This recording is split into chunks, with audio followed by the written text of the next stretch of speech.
Ladies and gentlemen, do join me in welcoming our distinguished guests.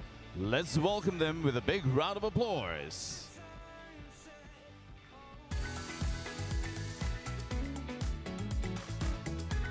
A very good morning, ladies and gentlemen, and thank you for joining us to kickstart the Singapore International Energy Week 2025 with this launch of the SG60 at SIEW Energy Showcase.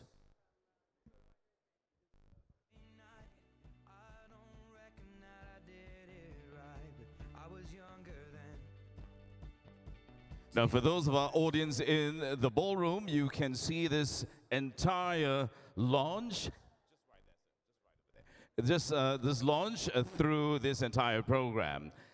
Ladies and gentlemen, this is curated by the Energy Market Authority and EMA, co-presented by Sembcorp Industries.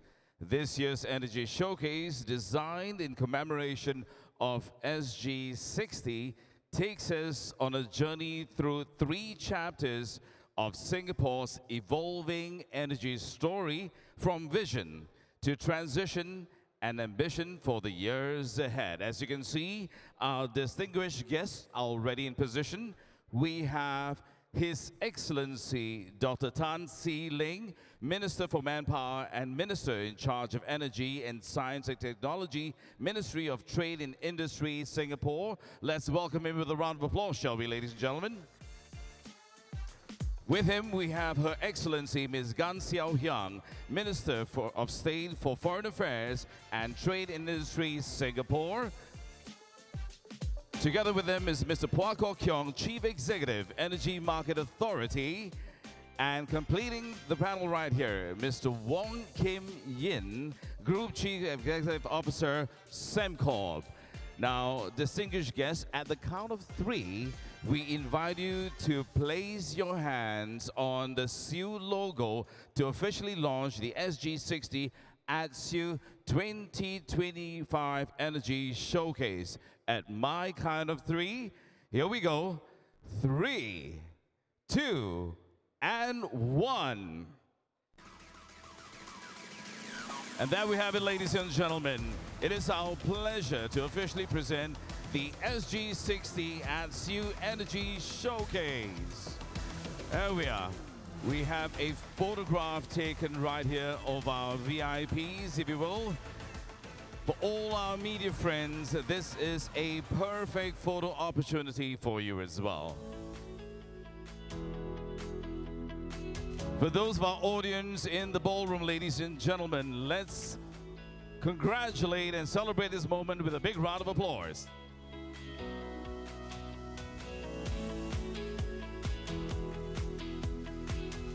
We also have our dignitary from the Philippines. She's right there. Thank you, ma'am, for joining us. Very nice. Thank you, everyone. Thank you.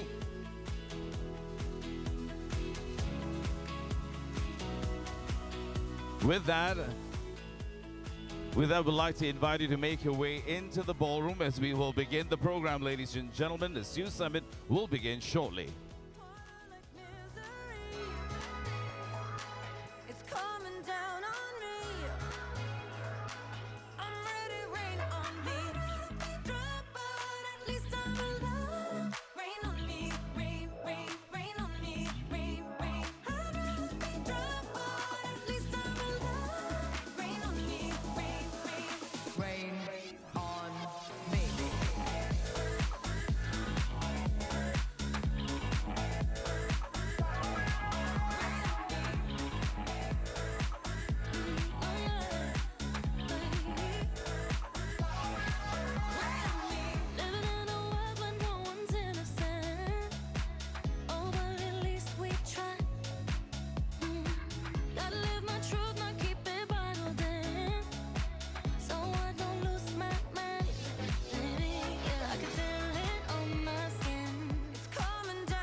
to the sky. I'll be your galaxy, I'm about to fly. Rain on me, tsunami, hands up to the sky. I'll be your galaxy, I'm about to fly. Rain on me.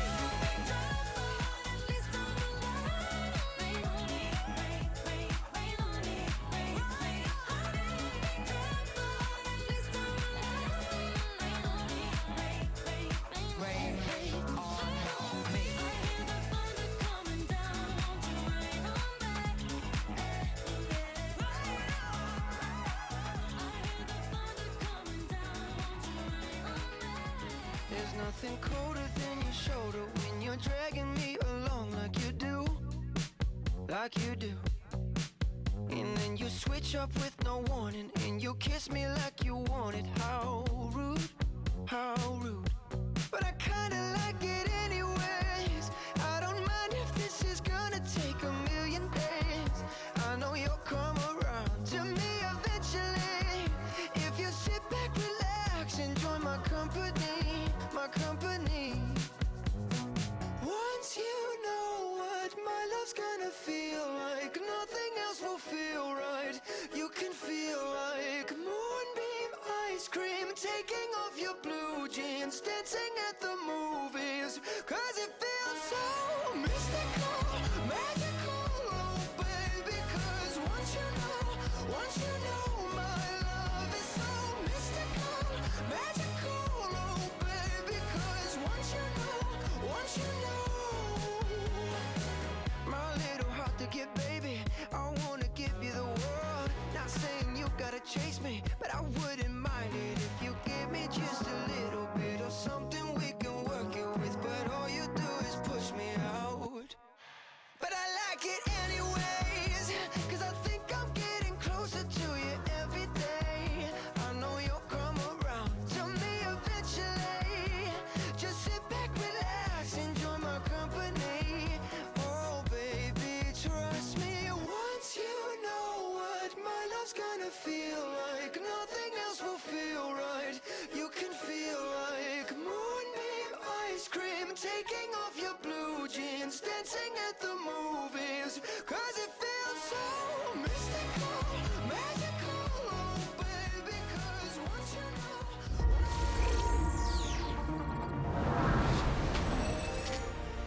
Every great leap forward has been powered by energy.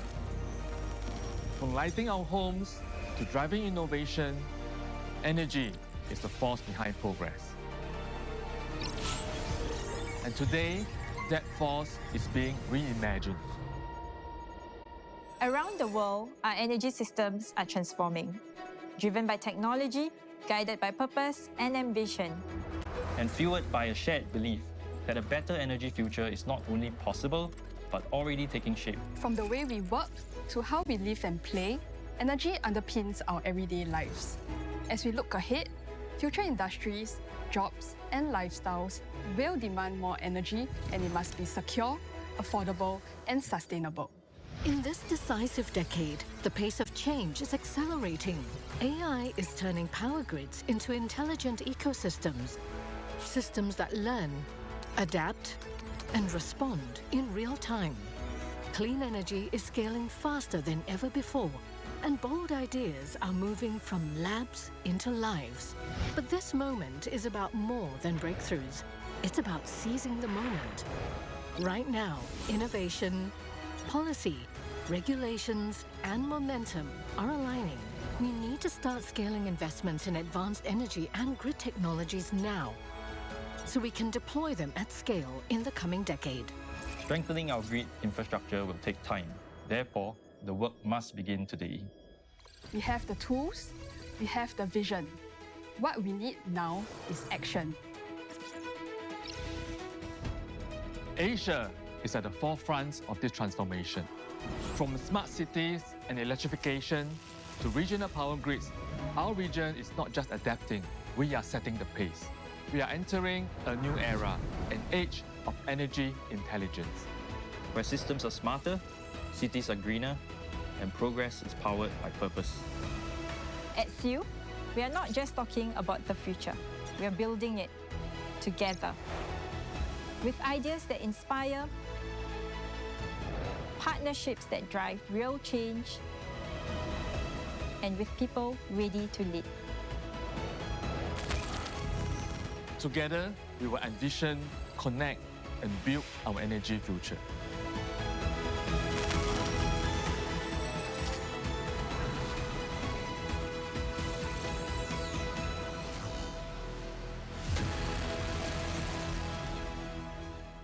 Welcome to the 18th Singapore International Energy Week.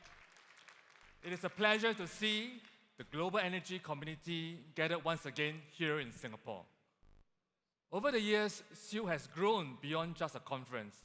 It has become a platform for bold ideas, a launchpad for partnerships, and a beacon for progress in the energy sector. And this year, we will continue that tradition with renewed urgency and purpose. As we saw in the opening video, the energy landscape is evolving rapidly. Artificial intelligence is reshaping our grids. Low-carbon technologies are gaining momentum. And digitalization is unlocking new efficiencies. The future is not just a distant horizon. It is unfolding right now. But transformation is not automatic.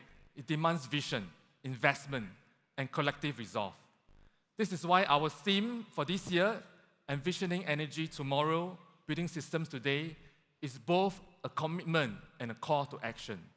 We must design and build systems that are resilient, inclusive, and ready for the challenges ahead.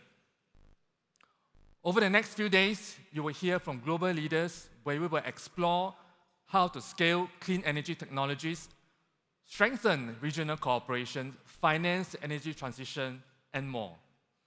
Now it is my honor to invite Dr. Tan See-Ling, the Minister for Manpower and the Minister in charge of Energy and Science and Technology, to deliver the Singapore Energy Lecture. Please put your hands together to welcome Minister Tan onto the stage. Minister, please.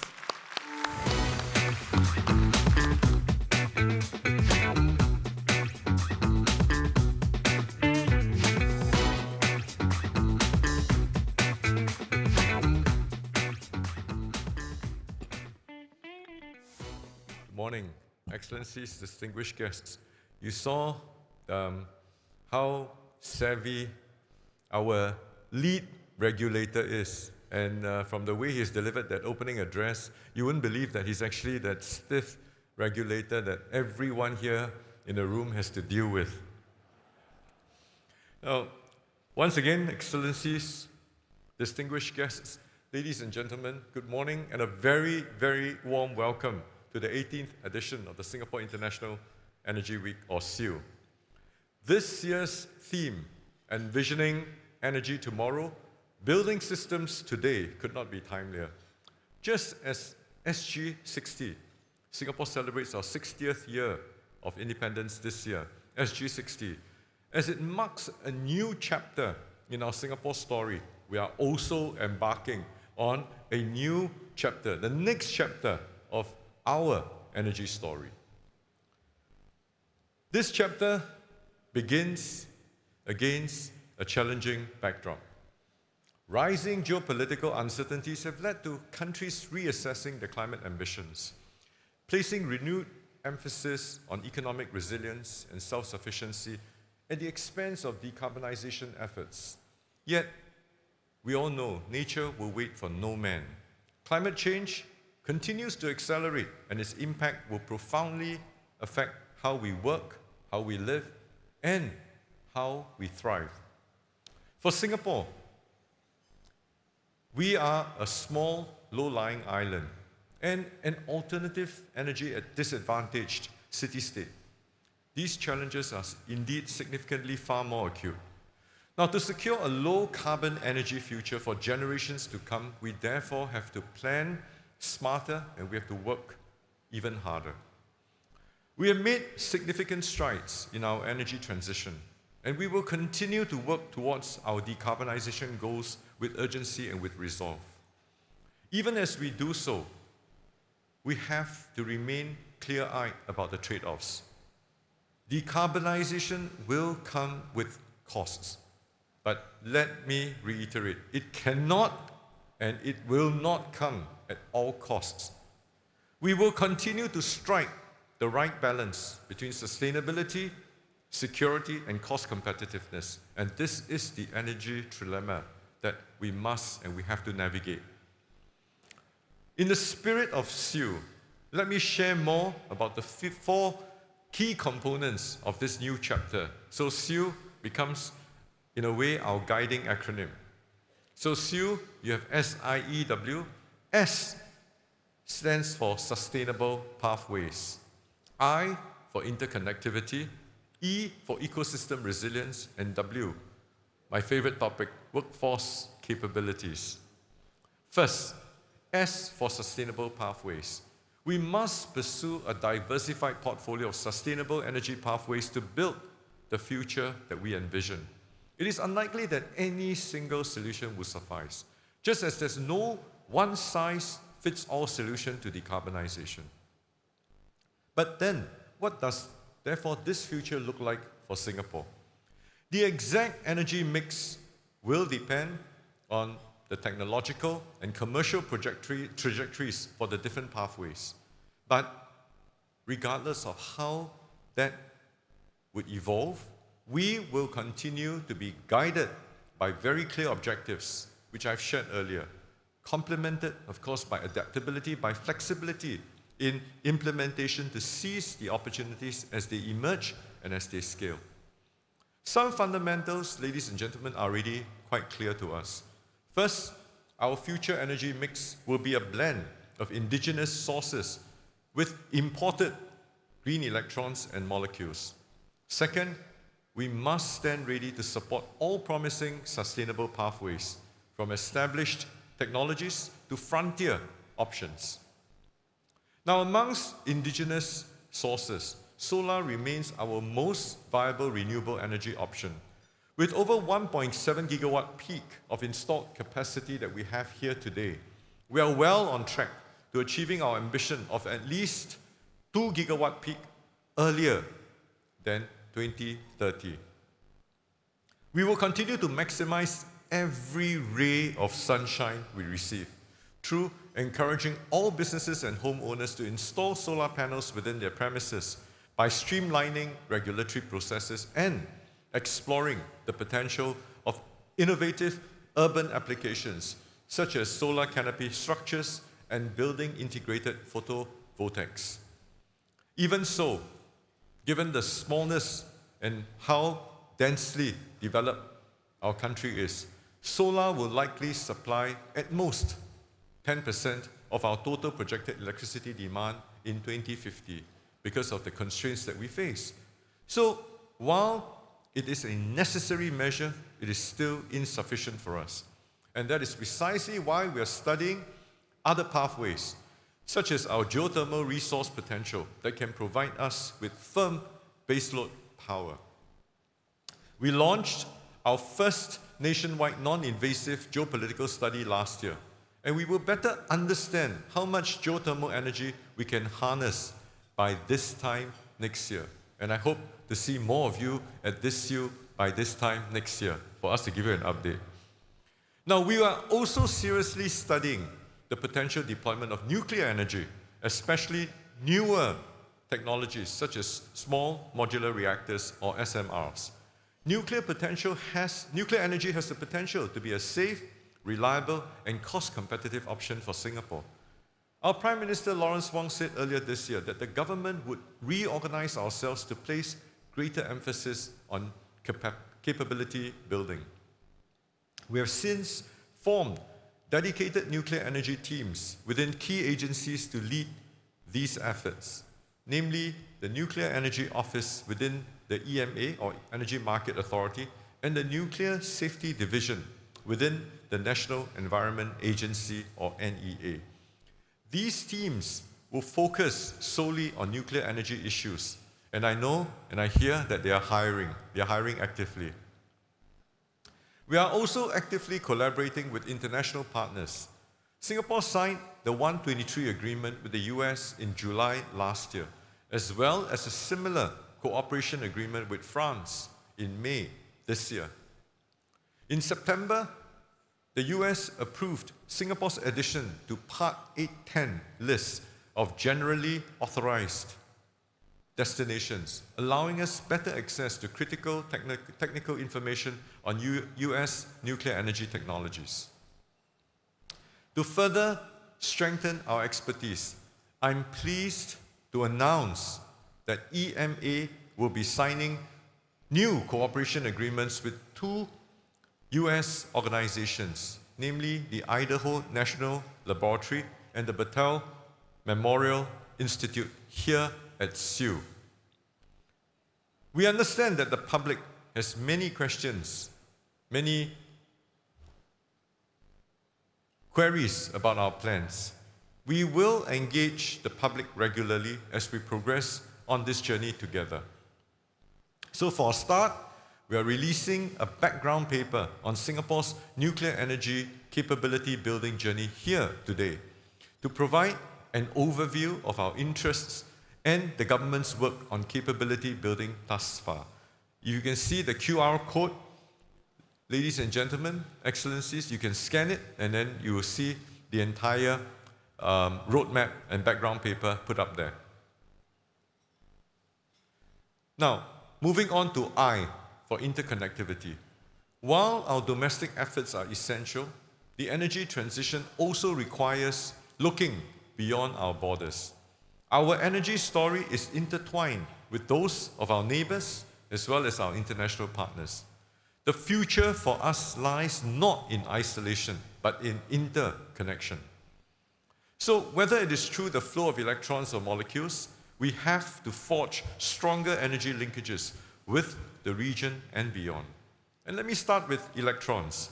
Cross-border electricity trade is already transforming the landscape in many parts of the world. In Europe, there are already thousands of kilometers of cross-border subsea power cables in operation. In Southeast Asia, the ASEAN power grid is key to unlocking the region's vast renewable energy potential. IEA estimates that over 20 terawatts of untapped solar and wind in the region, and even more when you add hydro and geothermal when you include them. But these resources may be far from demand centers.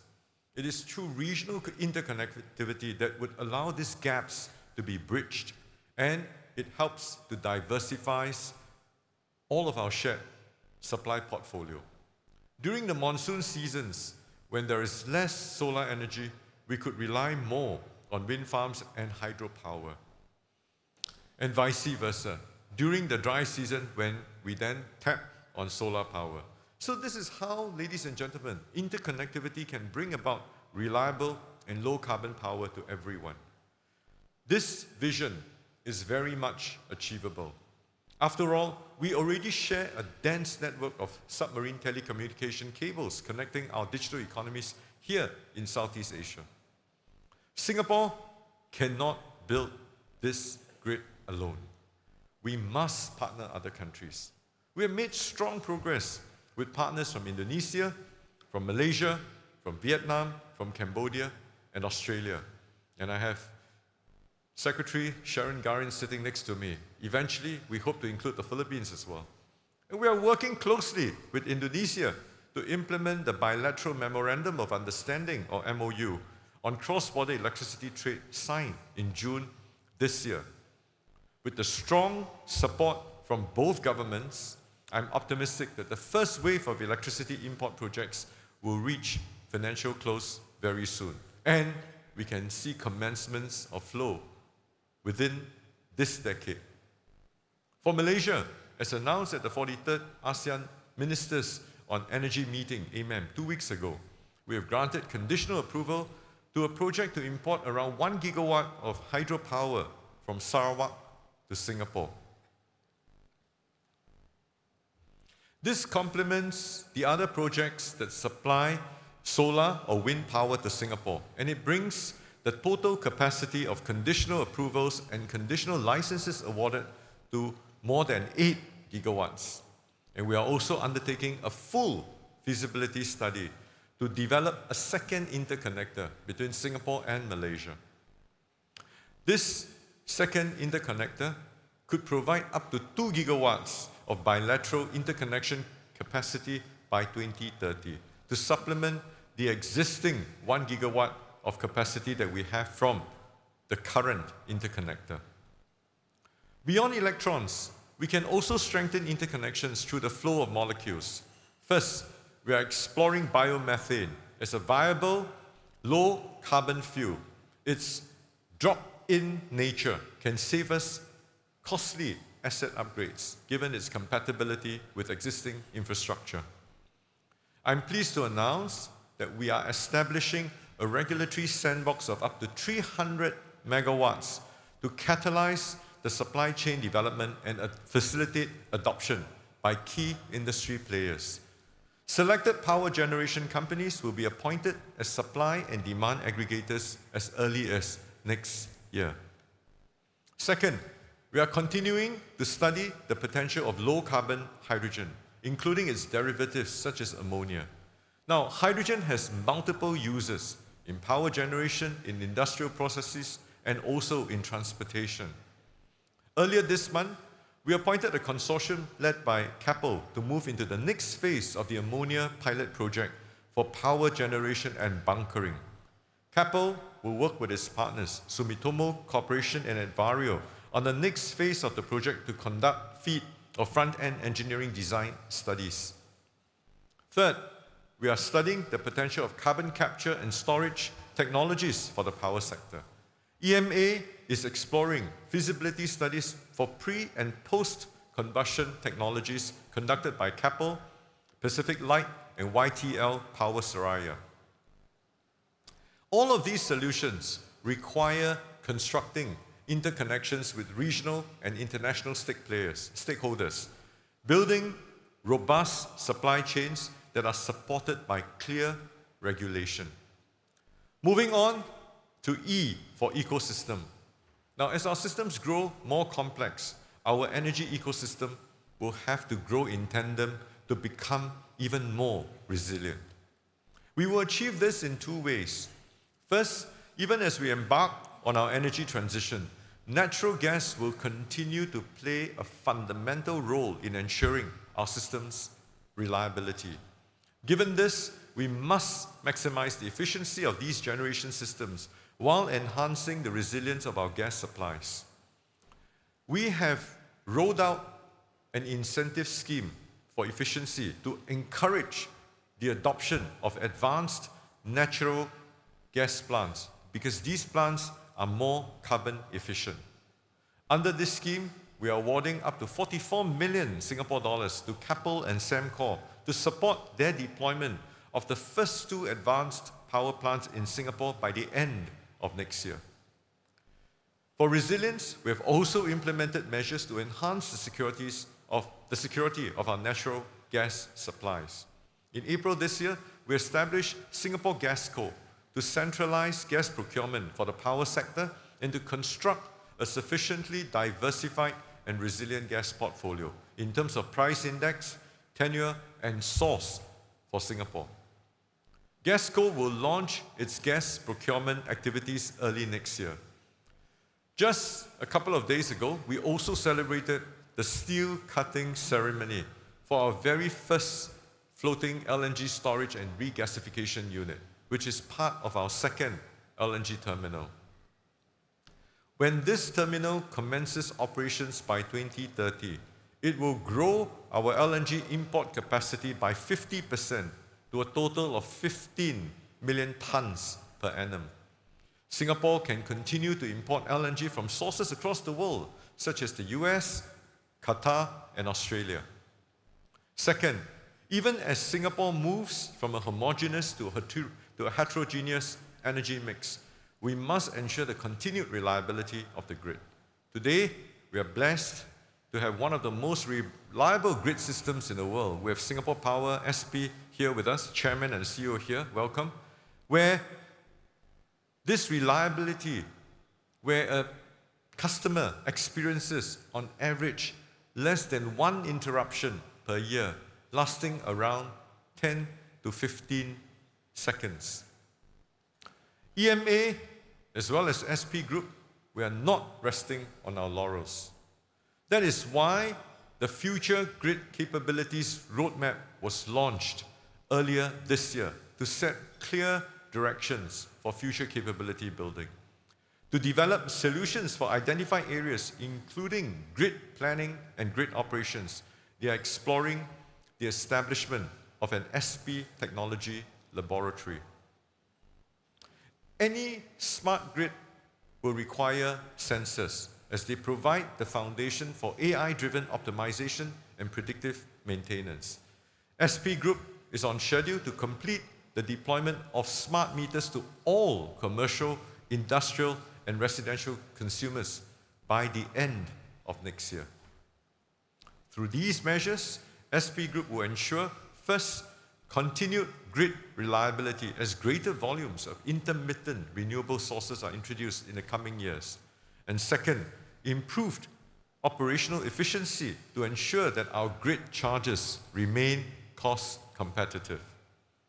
Thus far, ladies and gentlemen, I've spent a lot of time talking about technology and infrastructure.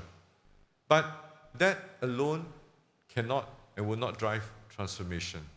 Success ultimately depends on our most precious resource, and that's on our human resource, our people. I am also concurrently the Minister for Manpower. And of course, today is about power, right? So it's power and manpower. So I know this firsthand. This is the final part of my speech, which is the W for workforce capabilities. How do we prepare ourselves for the energy, jobs, and industries, energy industries of tomorrow? Recent workforce projections from our biennial energy sector management survey indicated that Singapore's clean energy workforce would expand by approximately 60%, or approximately 1,000 workers by 2034, driven by demand in areas such as energy storage and electricity imports. EMA has also refreshed its Clean Energy Job Skills Insights resource using the findings from its workforce planning study. And this is accessible via the EMA and Skills Future Singapore websites. Beyond growth industries, beyond growth, new growth sectors, we will also transform our existing sectors by helping them to decarbonize, helping them to innovate, and helping them to grow. So our goal is not just to get through the energy transition, but to come out, to emerge even stronger by capturing new growth opportunities, creating new good growth jobs for all of our workers. Jurong Island, which is currently home to over 100 energy and chemicals companies, will be a key driver. As we celebrate Jurong Island's 25th anniversary, I'm pleased to announce that its refreshed direction will power the future of low-carbon innovation in the energy and chemicals sector. Jurong Island will continue to diversify, it will continue to drive growth opportunities in the specialty chemicals and sustainable products. Now, there's been increasing interest from specialty chemicals players to grow their presence in Singapore, driven by growth in regional demand for higher quality products. Singapore is well positioned to tap on this opportunity. We are making good progress in achieving our 2030 Sustainable Jurong Island goals. Last year alone, we saw a 1.4 times increase in Singapore's output of sustainable products from 2019 levels. Jurong Island will also be a global test bed for new technologies and new low carbon technologies, and for new energies, And it will host Singapore's largest low carbon data center park to accommodate up to 700 megawatts of capacity. Earlier this year, we announced that A-Star will be launching a $62.5 million low carbon technology translational test bed, or LCT3, on Jurong Island. Happy to share that companies and startups such as C-Rectech, FluVault, Meta8, and Turnover Labs have since expressed interest in using this cost-effective modular test bed to scale up emerging technologies for commercial development.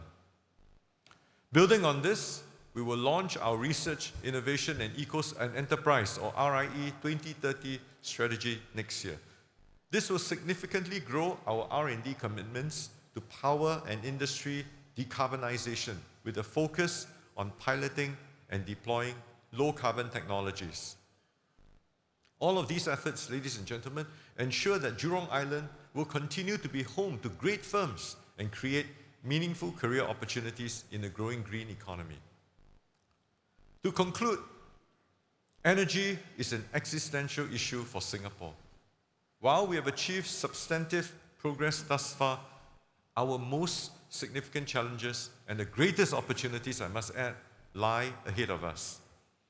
We will seek to strike the right balance between sustainability, security, and cost competitiveness by pursuing sustainable pathways, forging interconnectivity, strengthening our ecosystem resilience, and enhancing our workforce capabilities.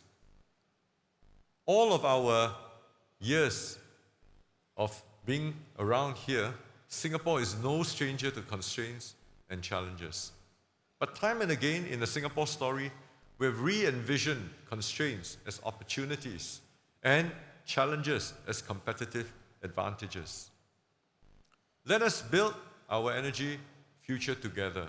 And as we step into this new chapter, I invite all of you, our partners in ASEAN, all of our international agencies, the IEA, the IRENA, IAEA, and many, many more, all around the world to join us in writing this important chapter and riding this journey with us together.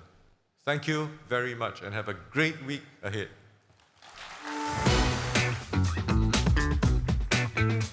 Minister Tan, thank you very much, sir, for that very insightful speech. Your Excellencies, distinguished guests, ladies and gentlemen, it's really good to see all of you right here, and thank you for joining us here for the Energy Week in Singapore. I'm Ravi, your Master of Ceremony. Now, moving on to a keynote speech. This is from His Excellency Chris Wright, Secretary of Energy and Vice Chair of the National Energy Dominance Council, the United States of America. Please join me in welcoming him with this video speech.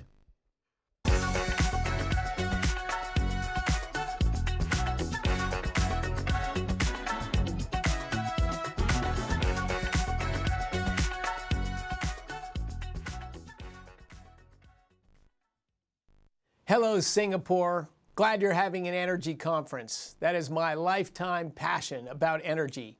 I was speaking with Minister Tan the other day about the long partnership and cooperation between our countries, our love of technology, our appreciation for energy. He mentioned this upcoming conference and asked me to make a short message to it. First of all, I love Singapore. Just an absolute economic powerhouse, a great success story. Great economic growth has driven great increase in demand for energy, something I celebrate. If societies are on the move and people's lives are getting better, it means more energy is being consumed. That history of economic growth in Singapore, I fully expect to continue going forward in the future. That same common sense governance, that entrepreneurial spirit, that passion to make lives better, that continues on in Singapore, which means in the future, demand for energy in Singapore is going to continue to grow. The United States is thrilled to be a strategic partner with you on that mission going forward. We've had a revolution in the United States around oil and gas production called the shale revolution. The United States went from the largest importer of natural gas in the world relatively rapidly to today by far the world's largest exporter of natural gas in the world, and we have huge room to run. We will double our exports of natural gas in the next 5 years and could double them again in the next 5 or 10 years if demand is there, and I suspect it will be. So we want to be that strategic, secure supplier of liquefied natural gas, LNG, to power Singapore's economy in the short term and in the medium term, Of course, we also want to be your partner in next-generation nuclear technology. I know there's great interest in that in Singapore, particularly the small modular reactors. They take less land, great energy density. We've got a couple dozen private American companies that are driving the way in innovation. So these small modular reactors comes in all different shapes and sizes. You should evaluate the options there and find out what's best for Singapore. I invited Minister Tan to come visit United States next year, perhaps out at our Idaho National Laboratory test site, where some of these reactors for the first time will be running in demonstration mode as part of our regulatory evaluation and commercial evaluation of these reactors.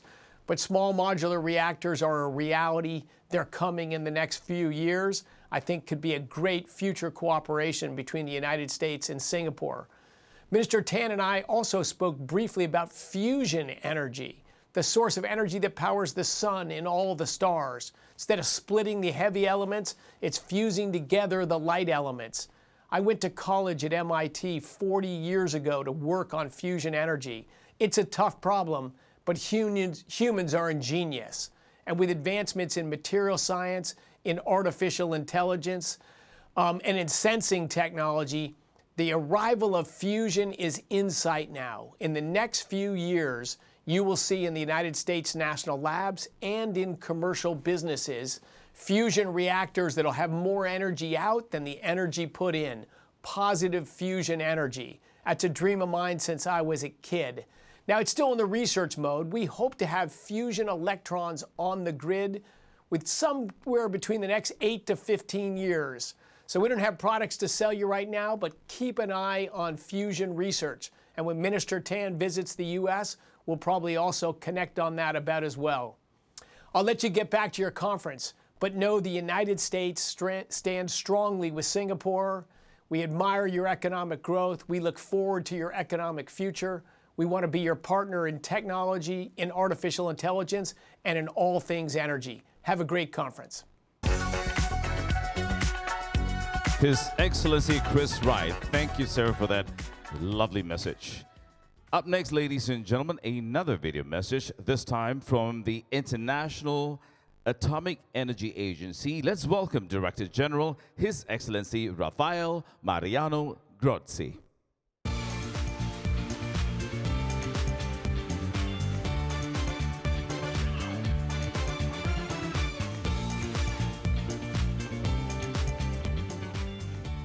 It is a pleasure to be part of the Singapore International Energy Week and to celebrate Singapore's 60 years of independence. The theme of this year's event, Envisioning Energy Tomorrow, Building Systems Today, reflects the opportunities ahead. Reliable and affordable energy allows countries to prosper.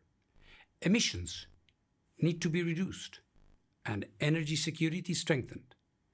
This will require all available low-carbon energy sources, including nuclear. The world has agreed. More and more countries, companies, and financial institutions are working towards tripling nuclear capacity by 2050. Today, nuclear power provides 10% of the world's electricity and a quarter of its clean power.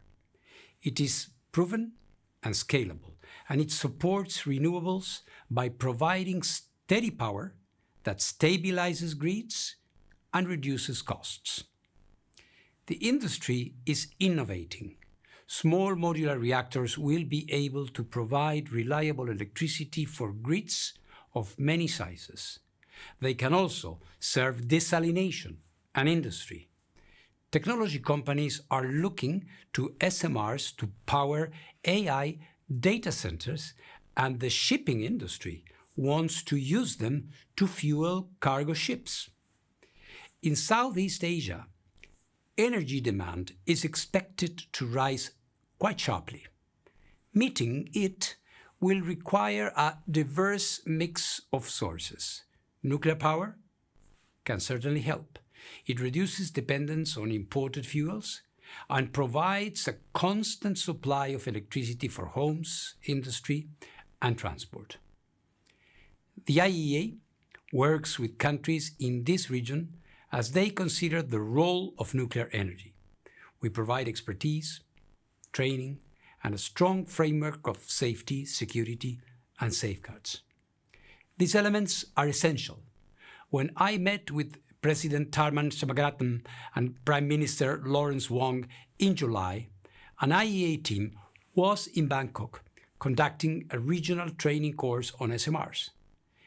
Experts from across Southeast Asia took part, building skills that will help deploy these technologies safely and effectively. Ladies and gentlemen, the energy decisions we make today will shape the decades ahead. We can build systems that are cleaner, more stable, more affordable. Nuclear will definitely be part of the solution. I wish you a productive week of dialogue and collaboration and look forward to working with you to achieve our shared energy goals. Thank you. The Director General of IAEA, His Excellency Rafael Grossi. Thank you very much. Now, ladies and gentlemen, before we begin the next segment, I'd like to just run through some housekeeping announcements, just in case you've arrived at the time when I was here in the earlier part of the day. Wi-Fi is available for everyone. Please refer to the login details on the screens. To help you navigate the week, please log on to www.sieu.gov.sg, where you may access the program across the week. We also have the SIEW live blog, the SIEW cast, and of course our sponsors and partners listings as well. You may like to know as well that we have simultaneous interpretation headsets located on the sides of the ballroom. For English, it would be channel 1, channel 2 for Mandarin, and 3 for Bahasa Indonesia. English captioning will also be provided where it's appropriate. Up next, ladies and gentlemen, it is with honor that we welcome Dr. Fatih Birol, Executive Director of the International Energy Agency, for his presentation. Ladies and gentlemen, here is Dr. Birol.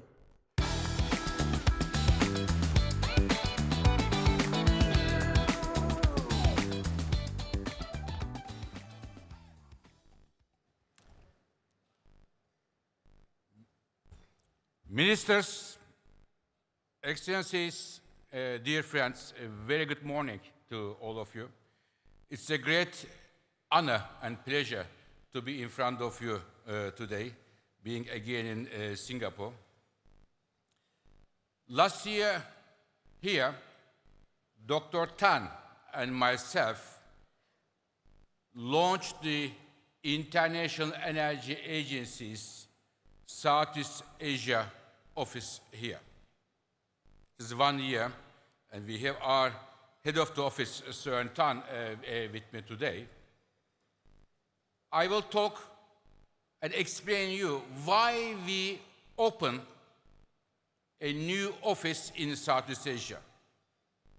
Why Southeast Asia is so important for us and for the world in a few minutes. As many of you know, International Energy Agency works on all fuels, all technologies: oil, gas, solar, wind, geothermal, nuclear power, electric cars, hydrogen, carbon capture and storage, all of them. And we are 500 top energy experts in Paris. And we decided to open a new office in Singapore, working on Southeast Asia. Why? I'm going to explain you in a few minutes the significance of this region. But before that, I want to give you an overview of 3 important items in the energy discussion today. What is happening in the oil markets, gas markets, and electricity. Dear colleagues, and these are all important for this region. Dear colleagues, in the oil markets, mid-2024, more than 1 year ago, we said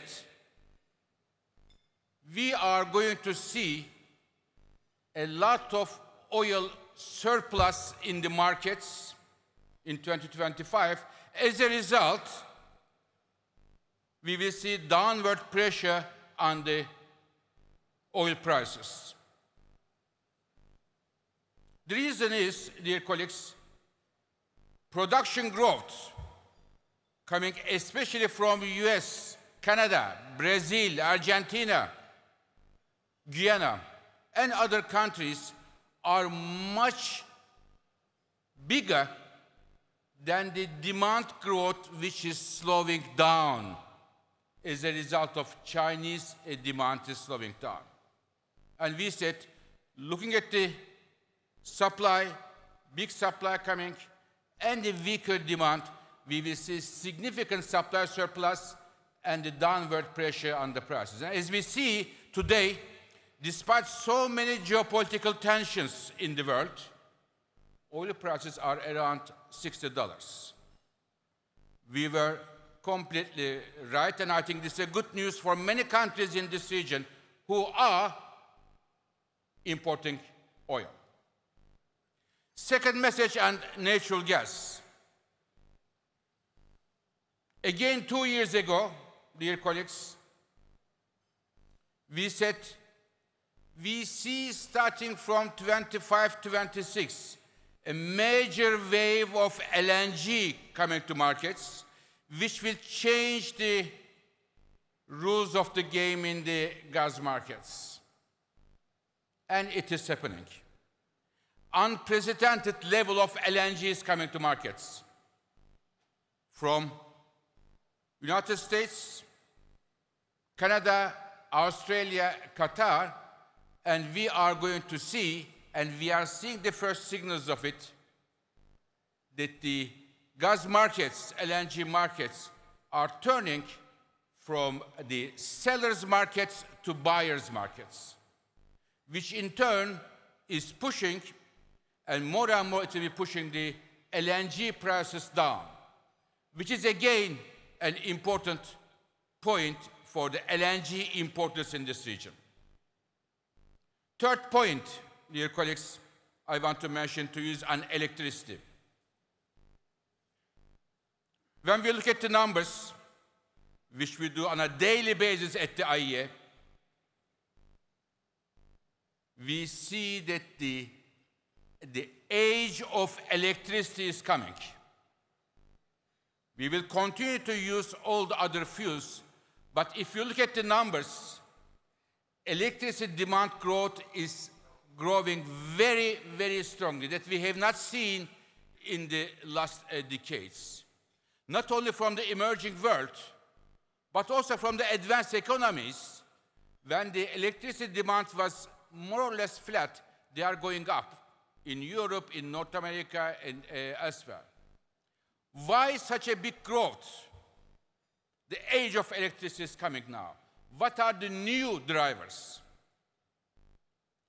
In addition to the established drivers of electricity consumption, there are 3 new drivers, recent drivers, pushing the age of electricity. Number 1, artificial intelligence. Dear colleagues, in my view, artificial intelligence is perhaps the most consequential technological innovation of humanity. And AI needs data centers, and data centers needs electricity. There is no AI without electricity. And just to put in a context for all of you, a medium-sized data center consumes electricity as much as a city with 100,000 households. And data centers are mushrooming around the world, which means strong growth for electricity. One driver. Second driver is air conditioners.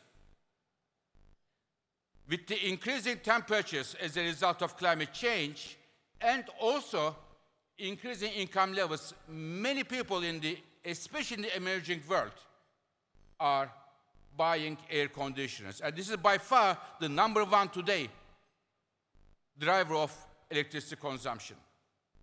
In Japan, 90% of the households have an air conditioner. In the United States, 92%. But in this region, Southeast Asia, about 20%.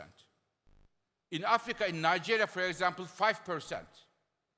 It is a human right to live in comfortable conditions, and people buy air conditioners, and this is a second driver.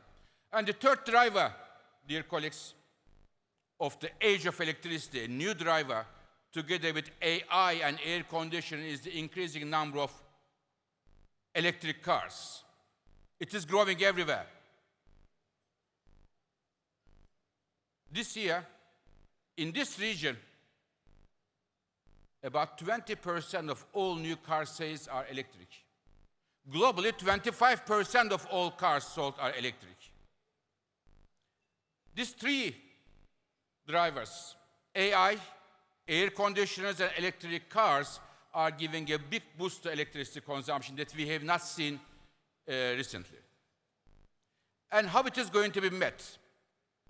We think, in addition to the fuels that we discussed, renewables have a huge prospects, especially solar, in this very region as well.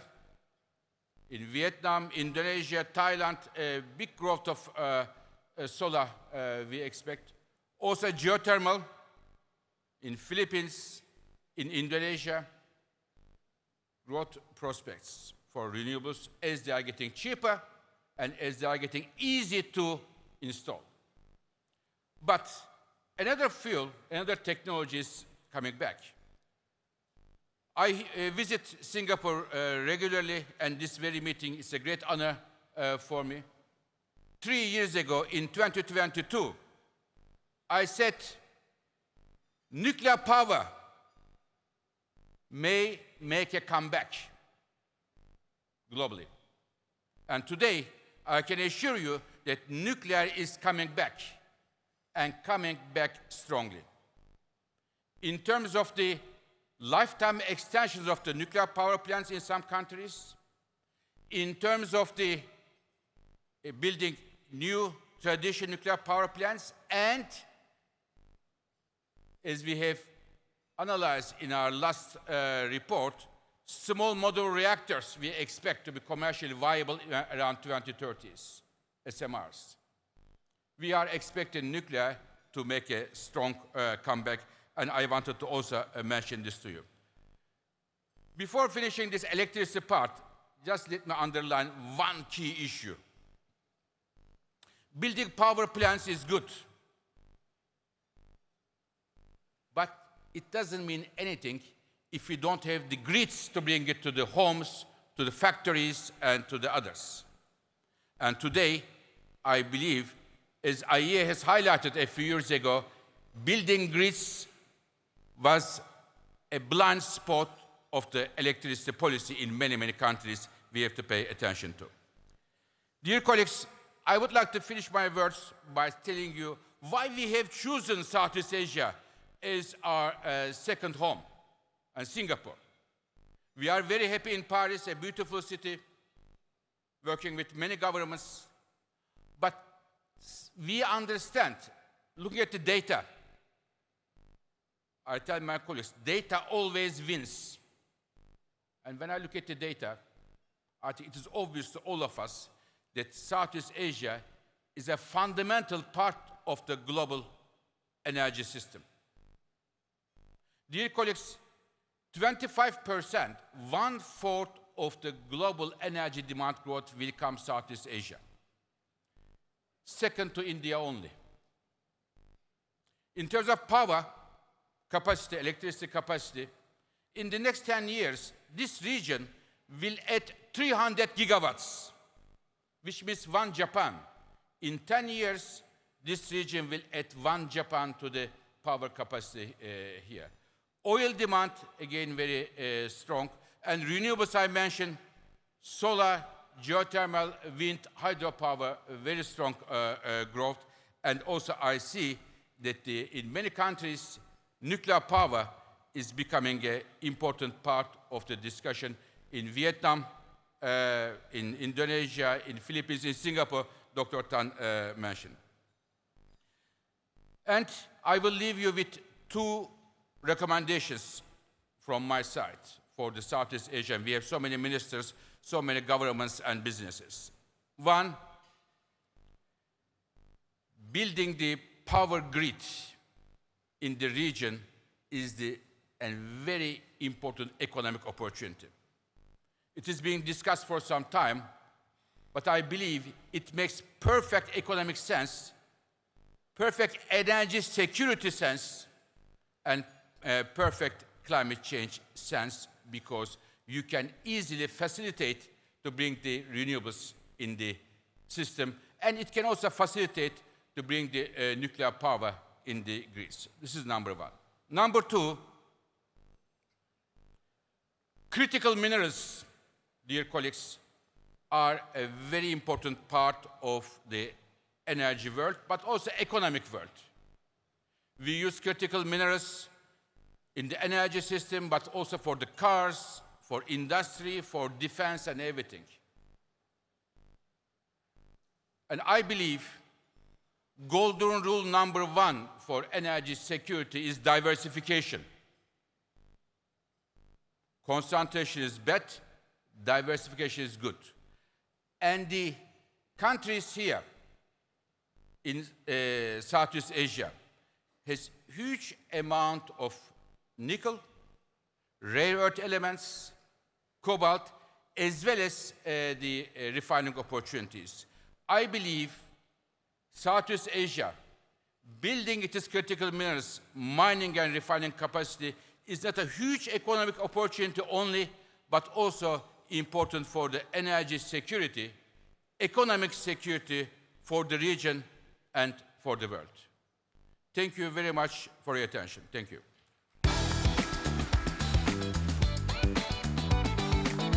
Dr. Fatih Birol, thank you, sir, for your invaluable insights. Thank you very much, sir.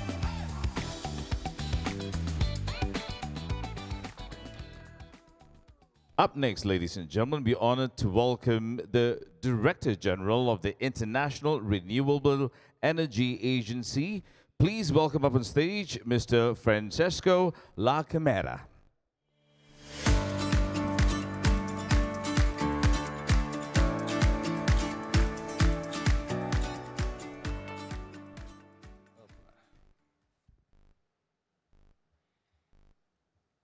Dear Dr. Tang, Excellencies, distinguished guests, ladies and gentlemen, buongiorno. Good morning, everyone. It is a great pleasure to join you here at the Singapore International Energy Week, a gathering that has become one of the Asia's most influential platforms for shaping a sustainable energy future. Allow me first to express my deep appreciation to His Excellencies and my friend, Minister Tan See Leng, for his inspiring leadership and partnership. Singapore has emerged as a regional hub of renewable energy innovation and collaboration.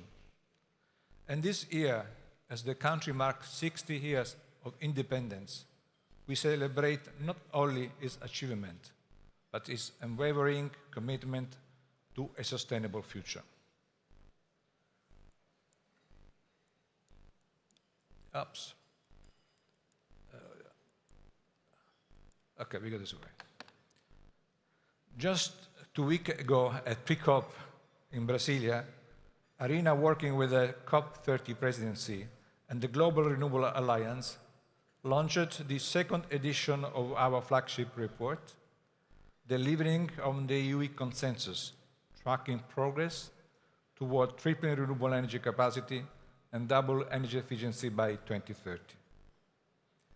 Our report provides a clear picture, yet of where the work stands and what remains to be done. Our data tell a story of both progress and urgency. In 2024, the world added an unprecedented 582 gigawatts of new renewable power, a record increase of 15%, bringing total global capacity to 4,443 gigawatts.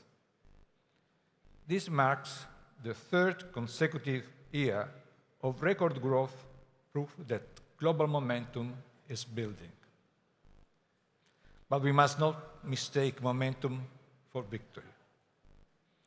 At our current trajectory, we are still projected to fail almost 1 terawatt short of the tripling target by 2030.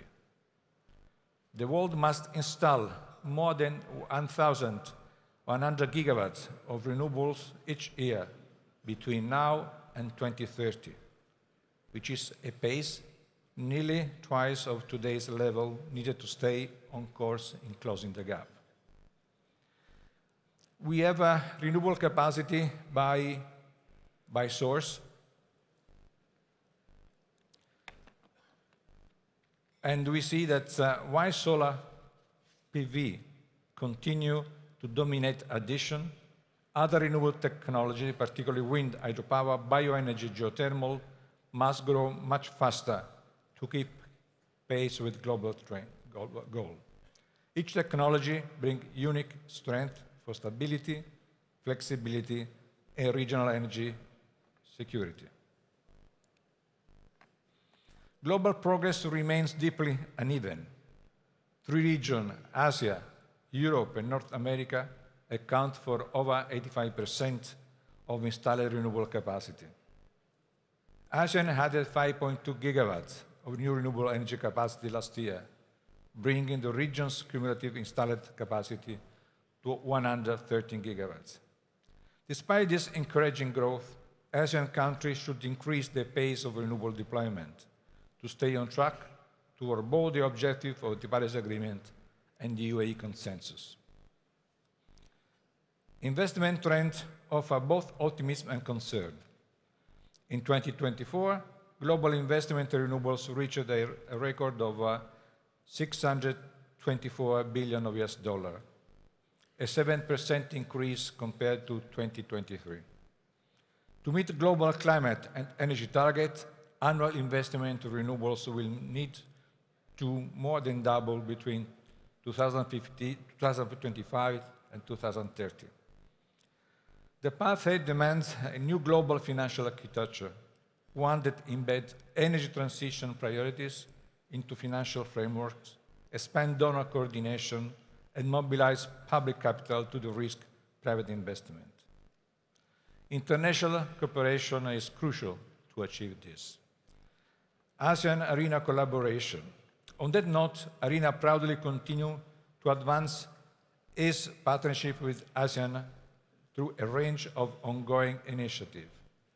These include forthcoming analysis on power system interconnection, hydrogen trade, and the socioeconomic impacts of the energy transition, as well as the recently published report on sustainable aviation fuels, which are all aimed at driving regional integration, innovation, and shared prosperity across Southeast Asia. Guided by this initiative and the region's remarkable momentum, we are ready to turn ambition into action through the Accelerated Partnership for Renewable Energy in Southeast Asia, a new partnership to accelerate the region's renewable energy transformation. APRESA is fully aligned with the ASEAN Plan of Action of Energy Cooperation 2026-2030 and progress on ASEAN Power Grid, which will strengthen connectivity, resilience, and regional energy trade.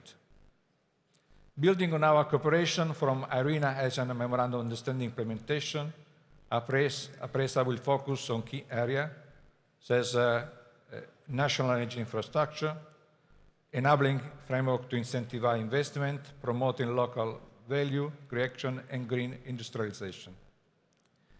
So, in closing, I feel also the need to make some statement trying to understand what is really happening in our energy transformation. The number that I have provided to you, the one related to the last year, 582 gigawatts, means that the 92% of all power new capacity was renewable. The other 8% was everything else, fossil fuel and nuclear. This year, 2025, we expect that we'll have a new record close to 700 gigawatts of renewable energy capacity. This means twice how much capacity we have installed in 70 years of nuclear. This number must say something for people that want to hear, because it makes the difference. You know, when I started my tenure in ARENA, 2019, one of the first concern was that someone was talking about energy transition going down. I remember it was July 2019 in New York, with the high-level segment on sustainable development. I made clear that that process was unstoppable. And then come the COVID, and people say the energy transition will slow down. And we at ARENA, we say, no, it's going to accelerate, because there are technologies that can work remotely. And then when the Ukraine crisis started, say, oh, this could be really something that we compromise the energy transition. We say no, because that crisis shows that a centralized energy system based on fossil fuel doesn't ensure energy security. And the energy security may come better from a distributive energy system.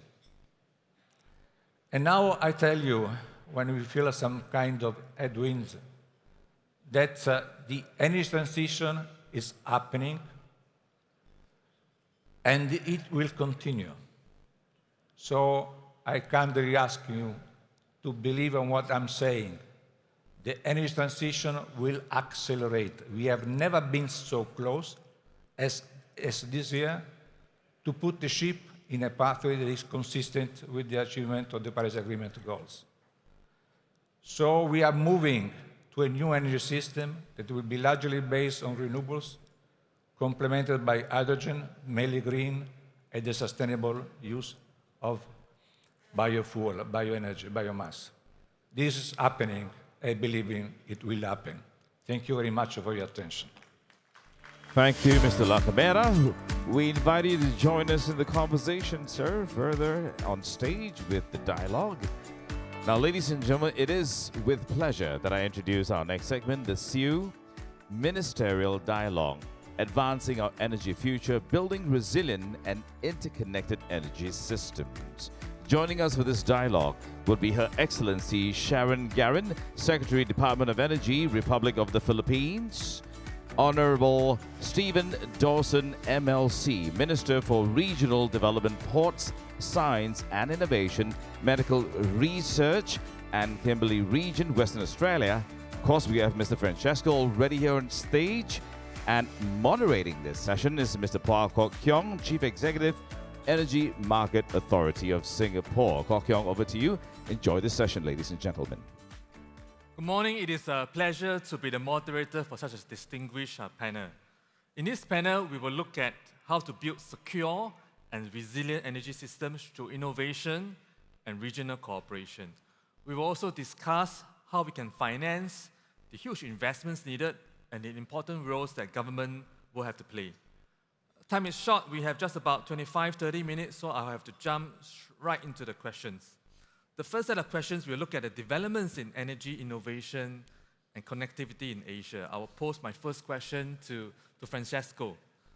Francesco, Asia today is both the fastest growing energy consumer, and there are also many parts of Asia that are strong hubs for clean energy innovation.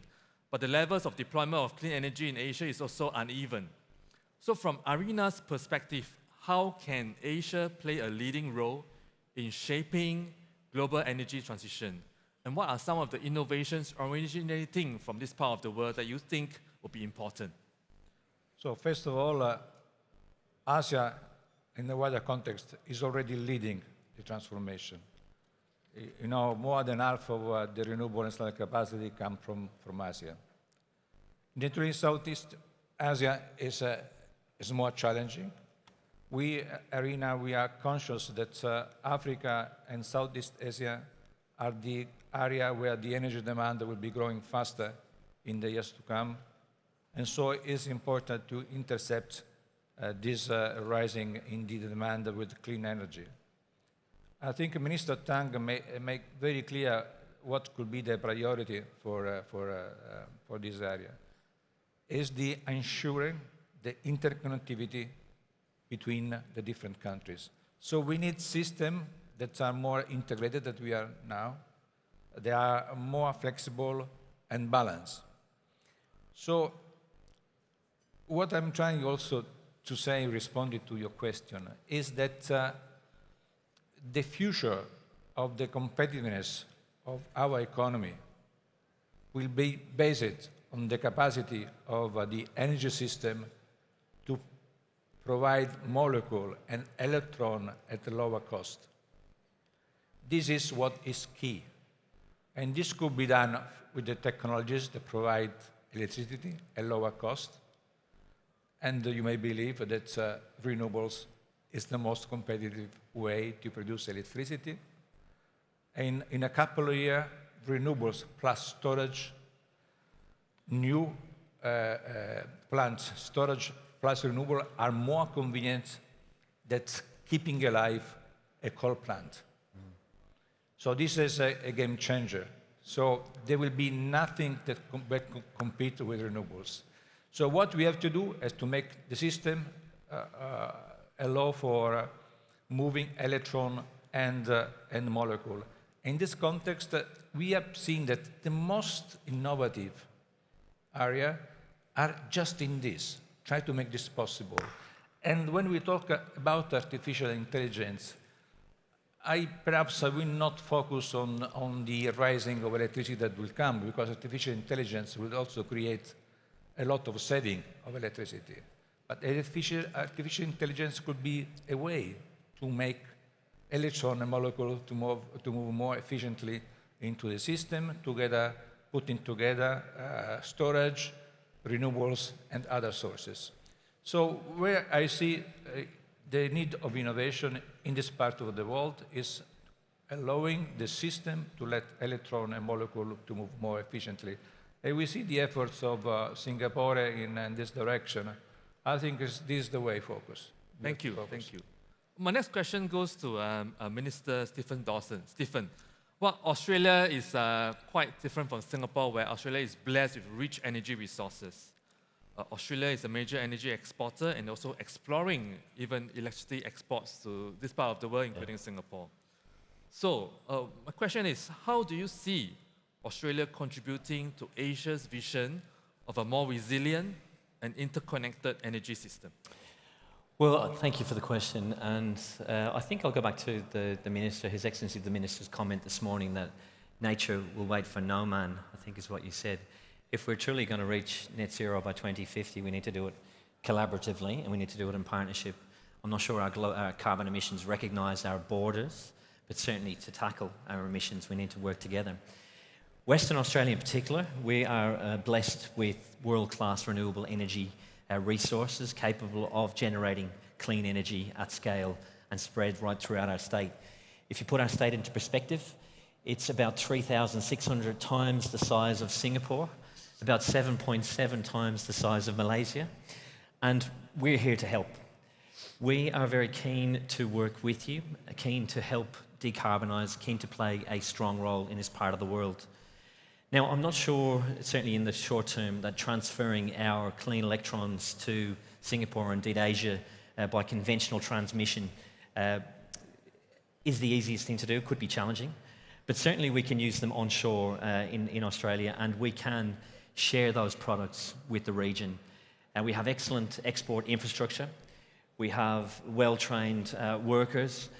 And indeed, we have those abundant natural energy resources. So by providing clean electrons on a large scale to help decarbonise a range of industries, we as Western Australia really are aiming to position to provide Asia with clean energy, such as green hydrogen, as well as low carbon industrial outputs, such as things like green ammonia and green steel. And in this way, I think that's the best way that Western Australia can help play a significant role in the decarbonisation of this part of the world. Thank you. Great answer. Well, my third question goes to Her Excellency Ms. Sharon Garin. I think Philippines will be taking up leadership of ASEAN next year, as well as chairing the ASEAN Ministers for Energy meeting. So my next question is going to be asking you about the ASEAN power grid. The idea has been around for a long time, 30 years or so, but recently it's seen renewed momentum to get it going. So from Philippines' point of view, what policy or technical breakthroughs are needed to enable large-scale cross-border electricity trading in ASEAN? And what roles do you see Philippines playing a role in making this happen? Philippines as the vice chair now is supportive of the ASEAN grid. Also as a chair next year, I think that's our priority. One of the most important things that we will tackle. We currently have a memorandum of understanding in ASEAN, and we will sign an enhanced MOU again next year in order to reinforce the intent. Philippines, how important it is? It's very important because that's where we're going. It will happen eventually. And I do believe some parts of the region are already interconnected, except Philippines. And we do intend to enter, we would like to enter into an agreement, a bilateral agreement with Malaysia in order to already explore the possibility of connecting the Philippines to Malaysia, hence connecting to the rest of the region. That will entail technical, financial, legal, and governmental as well. So many things have to be in place for it to be functional. Just to determine the rates, that's not an easy task to do. But also on the green aspect of it, what will be the requirements? But currently, I think there are many institutions that are willing to assist ASEAN, and I think all countries are interested, most especially Singapore. So we're very hopeful. It will not be something that will happen in my time, but I think we have the building blocks now in order for us to reach ASEAN power grid in the next decade, I would say. Thank you. Well, I will now move on to a couple of questions on energy resilience and technology development, and followed by project financing. So next question goes back to Francesco, right? So I think renewable energy is clean, but it's also intermittent. How can rapid clean energy expansion be balanced with system reliability for the power system? And are there good examples that you can cite around the world that have been able to successfully integrate renewable energy with the power systems? So one thing that we has to be clear that any source of energy is intermittent by definition. So we have realized during the Ukrainian crisis that also gas was intermittent. So what makes possible to have a continuous flow of energy is the infrastructure that sustains the system. So if we say that storage plus renewables can be more competitive as a new plant on keeping alive all fossil fuel plants, this means that the problem of intermittency is just in the mind of the people that want to oppose to this revolution that is happening. So what is important is that we build a system, as I just say, responding to your first question, that allow moving electrons from one side to another, and also molecules. This is very important. And we can add storage, geothermal, hydropower. All renewables altogether are possible working as a system, where one can compensate the other. So please, we have to stop to think about the intermittencies of a peculiar characteristic of renewables, because it's a characteristic of all the sources. What makes possible in gas arriving in my house in Sicily is the infrastructure. Someone that is taking gas, putting on a ship, moving other part, regenerate the gas, then other pipeline, and then this brings gas in my house. With renewables, it's much simpler than this. So the intermittency is a problem that related not to the source, it's the characteristic of the infrastructure that sustain the system. Thank you, thank you. Well, I think that's a good segue to my next question for Minister Dawson. Hydrogen, right? You talk about that a little bit. I think Western Australia also have a big effort and a push to scale hydrogen adoption. But hydrogen technologies today is still quite nascent, and therefore, cost-wise, it's going to be quite expensive. So maybe you can share a bit about Australia's push to develop the hydrogen sector, and what kind of lessons do you think will be applicable for ASEAN and for Asia? Sure. Well, there's no doubt that an emerging technology like hydrogen really is going to, understandably, be more costly in the first instance. I think the key, though, is to deploy the significant potential that it does present in assisting with decarbonisation of the hard-to-abate sectors. So in Western Australia, our state government released our hydrogen strategy last year, and its key pillars being three things: production, so investment in infrastructure to support large-scale hydrogen generation using renewables, the use, so decarbonising the priority sectors, like mining, like transport, heavy industry through hydrogen adoption, and then export, so helping position Western Australia as a supplier of green hydrogen, green ammonia, and indeed green metals to international markets. We've identified three high priority use cases, so they are green ammonia, they are green iron and steel, alumina and cement, and then finally long distance heavy transport, potentially including aviation and shipping. We're investing in the infrastructure at the moment in Australia, both in Western Australia, and our Australian government are through their Hydrogen Head Start scheme.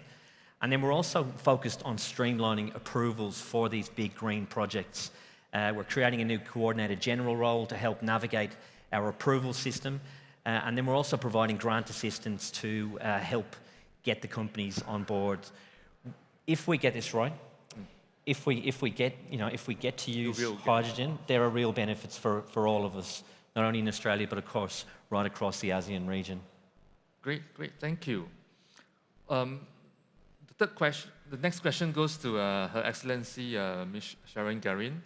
Well, be it investments in renewable energy, in hydrogen, or in regional interconnectivity, one thing that we all need will be financing. It's not going to be cheap. So in this regard, maybe I would like to ask Your Excellency, how is the Philippines exploring the use of blended financial mechanisms or regional funds to invest in the energy transition, including in energy infrastructure like interconnections or even nuclear energy? And how is it keeping electricity and energy affordable for the people? Well, the Philippines is peculiar in a sense that it's market-driven. A government is not allowed to do generation, nor is it in distribution and transmission. So the risk and the financing burden is on the private sector. So what we constantly communicate with the banks on the problem on the offtake, because no bank will lend you if you don't have an offtake agreement in the Philippines. So we consistently educate the banks on what are the other markets of power. Now, second, what we do with blended financing is we try to get de-risking facilities, for example, for geothermal, as well as for our offshore or our exploration contracts. So the blended financing also can help us, because currently now we have an agreement with ADB for the de-risking of geothermal in the Philippines.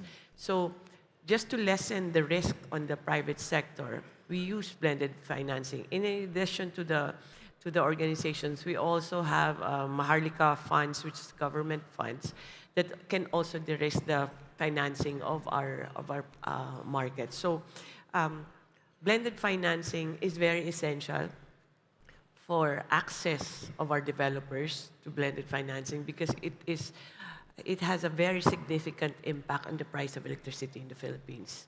So if they don't get blended financing, then the price of electricity that they sell will be too expensive. That's how important it is for us. Thank you, thank you. Yeah. Well, I'm going to end with a final question that I will pose to each of the panelists, and I will switch the sequence where the ladies first, followed by Mr. Dawson, and then Francisco the next. And the question is, you know, we have been talking about how we can advance Asia's energy future.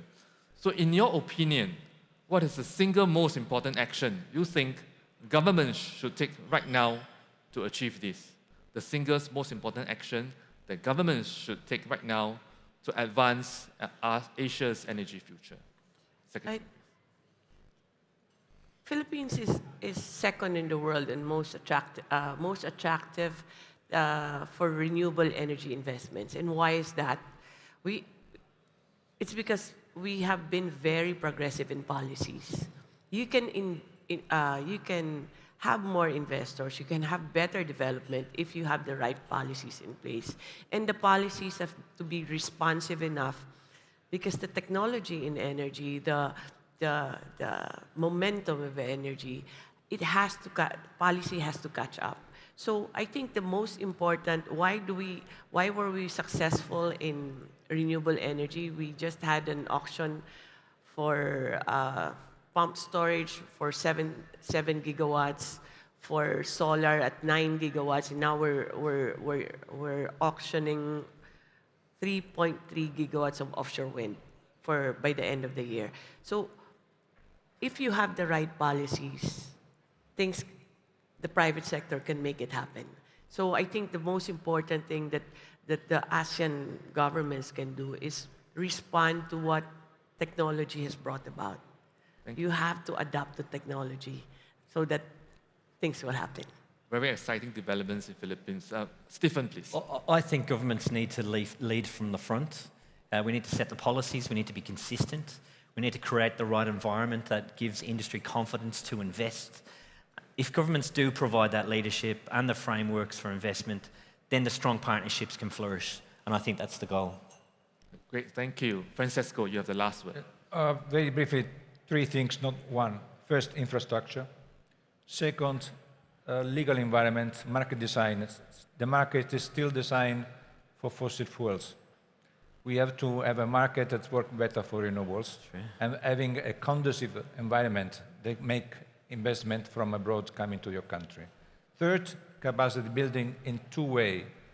One is that we all agree, I think, that at the end that a distributive system based on renewables is better for energy security, for economy, and for social aspects.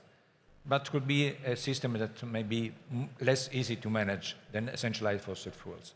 So we have to strengthen institutions that deal with the management of the system. And we have also to reskill workers that are coming from the old system, and also in some way changing our CV at curriculum in the university.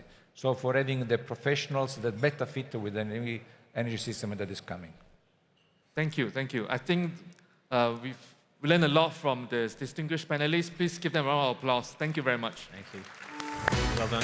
Thank you very much, Kok Kyong, for moderating that session. May I invite our panelists to just step forward a little for a photograph.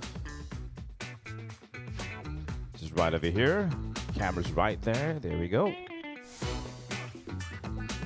Thank you very much for the first sharing in the panel, ladies and gentlemen, our ministerial dialogue. Next up, it will be a pleasure that we introduce our first session for the Singapore Energy Summit. And this next session, ladies and gentlemen, is presented by DBS Bank. The first session is titled Envisioning Asia's Energy Future. All right.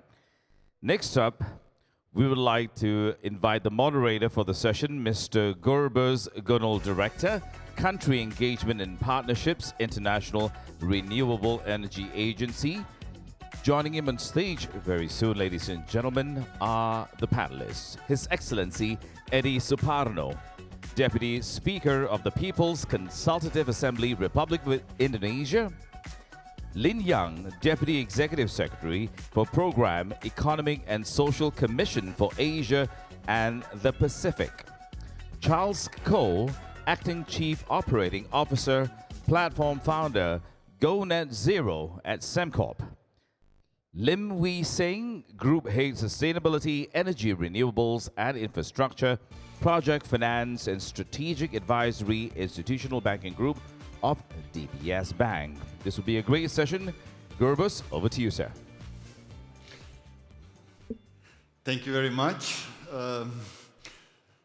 Good morning, everyone. It's really a great pleasure to moderate this session, especially at a moment that we are witnessing remarkable momentum across Asia towards a clean energy transformation.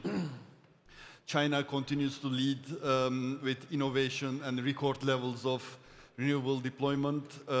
In the first half of 2025, India has seen a 57% increase in renewables deployment.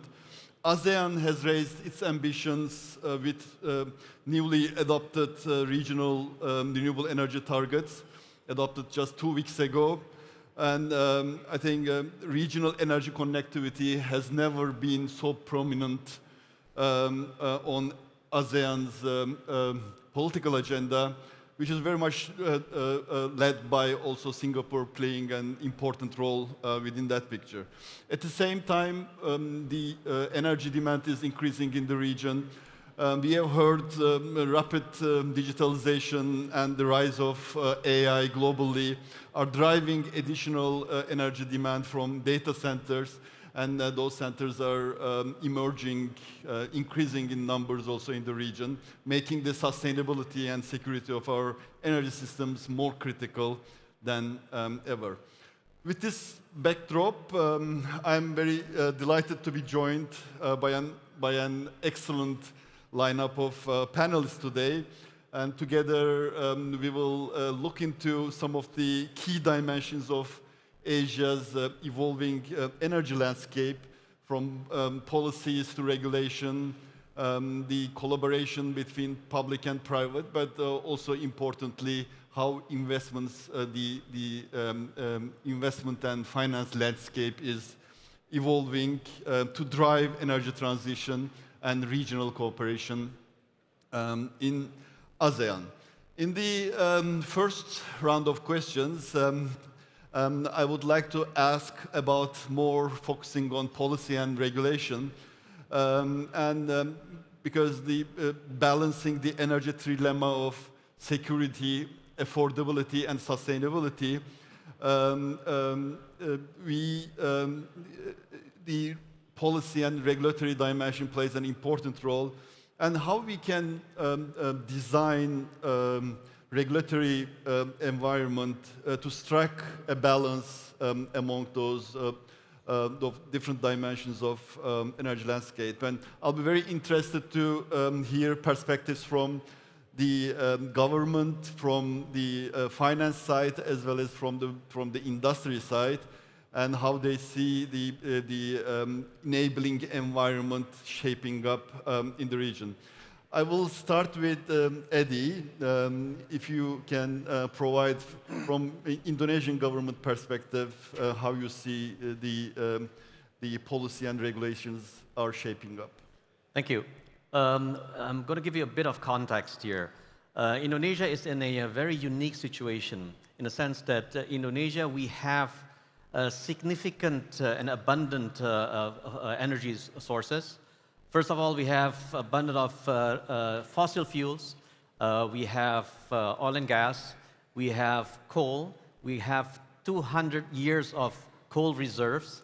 And on the other hand, we also have abundant of renewable energy resources: solar, wind, water, geothermal, not including new energies such as nuclear and hydrogen, which we are developing. But despite all this abundance of energy, we still require imports of our day-to-day energy use. We import 1 million barrels of oil per day.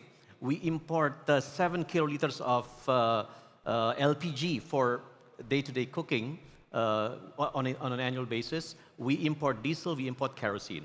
Therefore, it is very essential for us, in the interest of energy security and sustainability, for us to move and accelerate the transition from fossil to renewable energy. And this is what our President, President Prabowo, has emphasized. And his commitment is for the next 10 years for us to increase our energy mix, our renewable energy mix, up to 40% by way of increasing the capacity, the potential that we have. We have 3,300 gigawatts of solar capacity. We have ample of wind capacity, geothermal. We are the second largest geothermal source in the world globally. And this is something that we're looking for. The total investment cost will be approximately $190 billion, including the development of transmission line, improving the grid, etc. Now, therefore, on the regulatory side, what we are currently working on is, one, we have just issued the National Energy Policy. I was the chairman of the working committee. We are in the process of finalizing the Renewable Energy Bill, which will be followed by the revision of an oil and gas bill, also followed by the electricity bill, and finally the climate action or climate management bill. So these are the initiatives that we are working on. So an acceleration of energy transition from fossil to renewables will take place, including the regulatory aspect, which will then guide the existing transition. Thank you very much, Eddie. Lim, let me turn to you now. Yeah, thank you, and good morning to everyone. If we want to envision the future, we probably need some context of the past. Almost a decade ago, when Asia started its energy transition journey, if I could use an analogy from, let's say, a valuation bridge, right? Those of us who are familiar, enterprise value to equity value, we usually have these bridges or these blocks that get you there. Or those of us who have just come out of budget season, you recall, you would have the actual bar, the actuals done, the P&L, and then the blocks to get you to forecast or to budget. So it almost feels like a decade ago when we started on the energy transition journey, the actuals where we were and how we want to get to net zero, the main bridge was what I call capacity expansion, which was really the rolling out and the planting of renewables at scale. So there was one big bridge. A decade later, actually after discovery of duck curves, grid constraints, negative prices in merchant markets, I think there is now a recognition that we probably need a lot more blocks on that bridge to net zero, especially for Asia. And at risk of oversimplifying my wish list for policymakers, I call them one piece, the technical blocks of that bridge, and maybe the second piece that I'm going to talk about later when we talk about financing is the capital piece, right? On the technical piece, as mentioned, the constraints that the energy transition journey is facing right now in Asia, given the rapid expansion of, there is a huge need, right, for ancillary services. I think when we started, it was renewables. Over time, right, after almost a decade ago, you hear a lot about these phrases have become mainstream.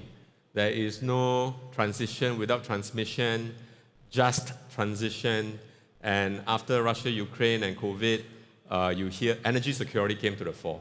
So that trilemma thing, if you look at it, I think the technical blocks we need, besides just capacity expansion, much as it's easy, policy should also focus on what I call the ancillary services.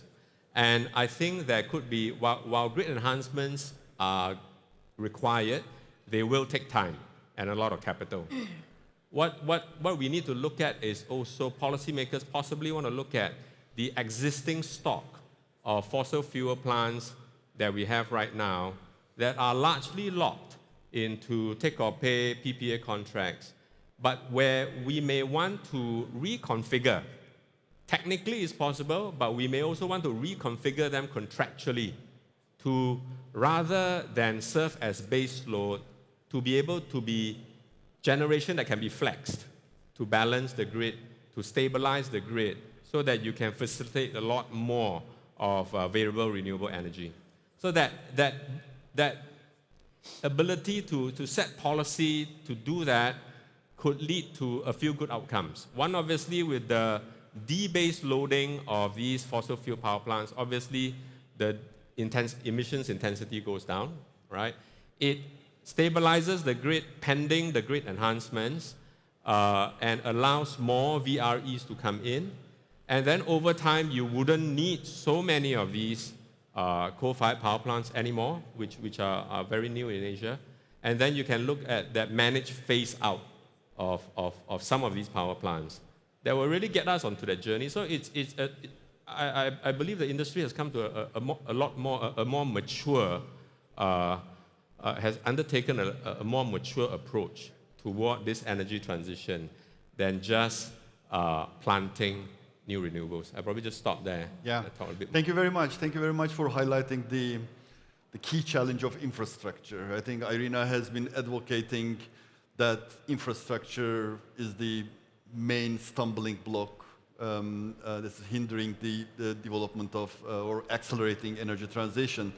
And the grid is the major issue, need to be modernized, need to be expanded, need to be digitalized. I think that point is very well taken. Let me turn to Charles now, and let's hear about the industry angle on this. Thank you. I pick up from where Eddie left off. Indonesia has a lot of energy, right, untapped. Singapore has only 1 gig, 1.7 gig, as Minister said just now. Then if you think about investments, we need to invest in those places where there's energy, bring them back. Okay? That implies regulation consistency. That implies regulation that works for everybody, not just the industry, but also the multiple stakeholders along the whole energy chain. Okay? Now, the other way of looking at this is, if you think about the internet, years ago in the 80s, 90s, the internet was born. And it is a connection or interconnection of a different type, where electrons are also moving through in terms of bits and bytes. Now then here we are now in the 21st century, 2025, and going forward, we need a new kind of interconnection, which enables not just electrons to move, but the uplifting of the Asia-Pacific region in terms of livelihood, in terms of modern life. I think that's where, again, regulation and predictability needs to come in, so that private companies, industries, even higher educational institutes can go in and do the necessary R&D, do the experiments, and solve the problems of gridlock, literally speaking, right? Gridlock, intermittency driven by renewables, so that energy is stable, and then modern life can go through. That's how we look at it. Yes, thank you very much. In fact, I mean, just to compliment, today, globally, there are 3,000 gigawatt of renewable capacity stranded and waiting in the queues for grid availability. I think this is a huge number, and it's about how we can make our grids more resilient, more flexible, and there is different ways of doing it, and interconnectivity is one of the key dimensions of addressing this issue. Let me turn to Lynn, and I would like to have a broader view of energy landscape and the future of energy in Asia from a UN point of view. ESCAP is the UN organization dedicated for this region, Asia Pacific. And how can countries in the region best navigate through the challenges that the region is facing? Thank you, moderator. I think I listened very attentively to my fellow panelists' comments. And we are United Nations Economic and Social Commission for Asia and the Pacific. So the most inclusive and the largest intergovernmental platform in this region. I'm very glad to bring this regional landscape to today's platform. So I would like to quote an IMF recently Regional Economic Outlook report for Asia and the Pacific. The conclusion is very straightforward. Asia and the Pacific is still the world engine of the global growth. In 2025, most likely the region continues to contribute about 60% of the global growth, and the 2026, roughly the same size. So it sends a very strong signal and builds the confidence that the region's resilience is very strong. I think that is the very important thing when we talk about the energy transition. Apart from the economic growth, if we look at our region, the present, there are a few factors we need to pay attention to. First is the poverty eradication. So the overall poverty reduction in our region decreased from 60% in 1990s to 5% nowadays recently. Another factor is the middle class. Middle class and in less than a decade, and the middle class increased from 1/5 of the population in the region to over a half. So what does that mean? That means the market, expanding consumers' market. Apart from that, this is an economic side, and the transformation is also taking place in social and the structural side as well. Because of all those economic growth and the expanding middle class, we are able to invest in the health, education, and the infrastructure. And also, if we look at our region, the digital transformation, we are also at the forefront. And the intra-regional trade, I think since 2018, basically the intra-regional trade becomes a buffer for our region's growth. So that is why I say that the key word for us to understand Asia's energy future is the resilience part. And the second one, I would see the challenges. From our analysis, there are two interconnected challenges that we would like to see then a deep reflection on the development paradigm shift. I think that requires an urgent rethinking and the focus on the development paradigm shift. And energy transition is a crucial part of it. The number one is the productivity, the slowing down productivity in many countries. If you look at our Asia and the Pacific region, the productivity of the per capita income in the developing Asia Pacific countries and between the developing Asia Pacific countries and the advanced economies is slowing. And also the return of the capital accumulation is diminishing. So this is pretty concerning. And so we would like countries to really think of those long-term productivity issue, long-term economic growth. I think that is crucial when we're talking about the job creation, talk about productivity, and talk about the energy transition. Second, of course, is the supply chain issue. If you look at most of the developing economies in our region, majority is still in the lower end of the supply chain. How to get upgraded to the higher end is also a challenge. So if we combine those two factors, and we will see that it's come to the core issue of how to get out of those middle income trap. So when we talk about energy, energy is a part of the whole development paradigm shift. So back to this, we would like to see there are two crucial strategic entry point. One is the resilience. We should not just respond to the short-term or sudden shocks. We should focus more on the long-term planning and the strategic investment. Second, of course, and I think a regional cooperation. On what? And I think many, like Charles, like Mr. Lee and Eddie already mentioned, the deepen the regional cooperation in the area of infrastructure, in finance, and in innovation. Yeah, thank you. Thank you very much, Lynn, and many thanks for highlighting the interface between energy transition and socioeconomic development.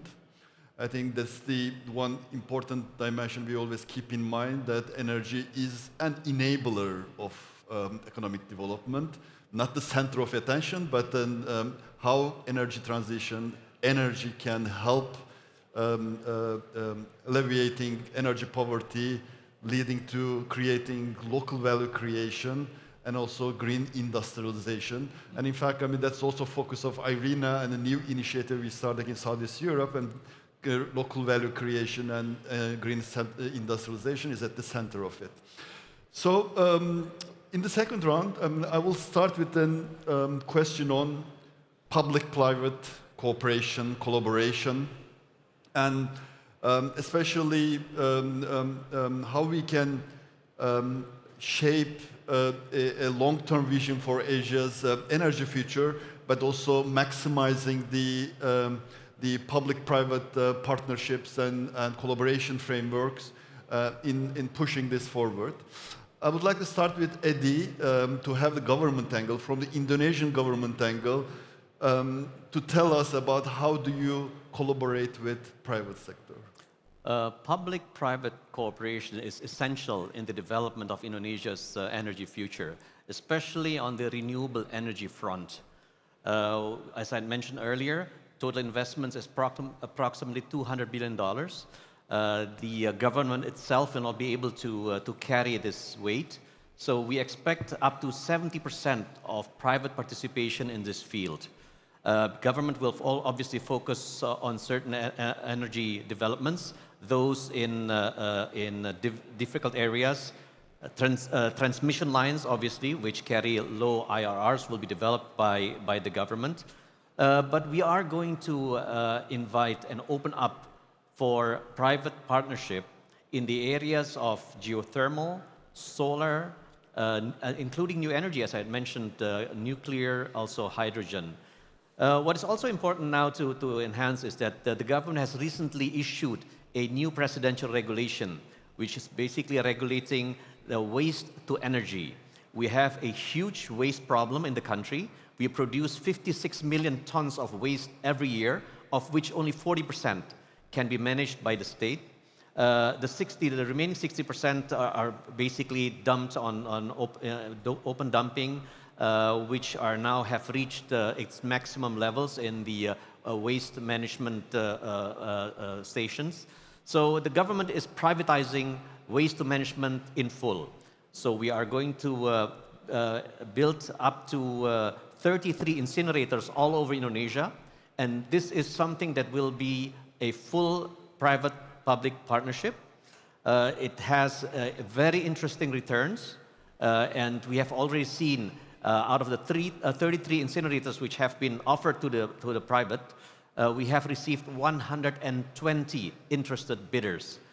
Even for the first 10 of the waste-to-energy incinerators, we have received over 40 bidders. So we are very confident that a public-private partnership in Indonesia will take off and will also take focus on renewable energy, as Indonesia is going to focus on our high growth scenario.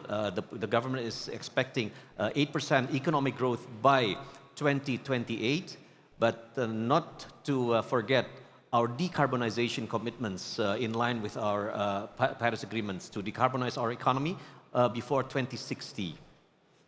Thank you. Thank you very much. Charles, how do you collaborate with public sector? We work with them. No, of course we work with them, right? I think back to what I said just now, the regulations has got to be clear, the targets has got to be clear, and then the measures has to be clear. So what are you trying to strive for? I mean, Asia Pacific or Asia needs $1.5 trillion to invest in all this infrastructure to be on the correct path to net zero. Well, there's a lot of private-public sector cooperation. And I think private companies, they are the ones who can find the optimum path, whether it's to measure it, whether it's to achieve it, that then gives it that final push. The governments, the regulators sets the framework, right? And that's how I think it should work. Thank you very much. For Lim and Lin, I would like to ask you about investment and finance. Ultimately, it all comes down to whether investments are taking place, whether finance can be mobilized to support such transformation. What sort of investment and financing mechanisms do you see are most critical to accelerate progress? Maybe I can start with Lin. Yeah, thank you. And first of all, I would like to share that in June, in Spain, Seville, we have in the United Nations Historical Financing for Development Conference, which adopted the Seville commitment. So in that commitment, there are several references to the energy transition. It offers very practical levers to achieve the energy transition. So put this Seville commitment into our region, we see 5 strategic shifts which are crucial. Number 1 is the cost of the capital. That is, I think, the biggest challenge for our region, how to break it down. And even 1% of reduction will unleash a lot of savings for the investment. Second is how to direct public finance to the grids, and also system integration.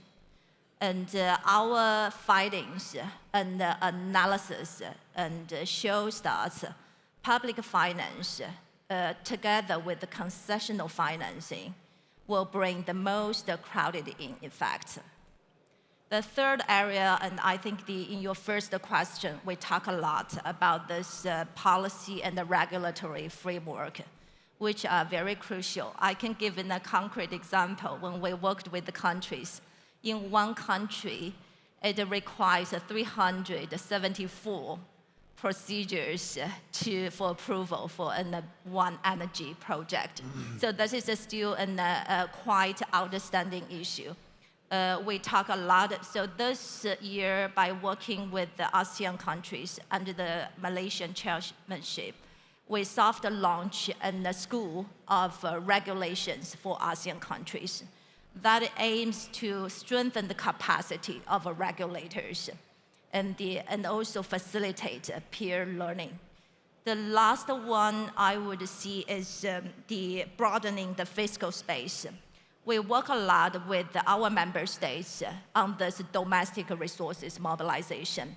For example, and strengthening tax administration, and also rationalize the subsidies and the exemptions. So those are also very crucial because broadening the limited fiscal space will help the countries to achieve the financing objective. Yeah, I will stop here. Thank you very much. Obviously, I mean, it's a very critical role that public finance plays in the overall picture. And you mentioned about the concessionality. I mean, some of those investments would still require some sort of concessionality, even on the grid side. And I was really surprised to learn the other day that what's the main source of concessional finance? And the climate finance is one of the ways that you can access to concessionality, right? 60% of grid projects, given the current climate finance taxonomy, 60% of grid projects do not qualify for climate finance. there is definitely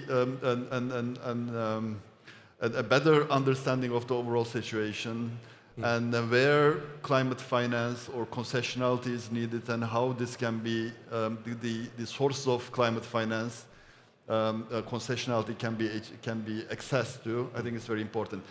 Let me turn to Lim, and from the banking community side, how do you see this picture? Okay, let me quickly take my 3.5 minutes left.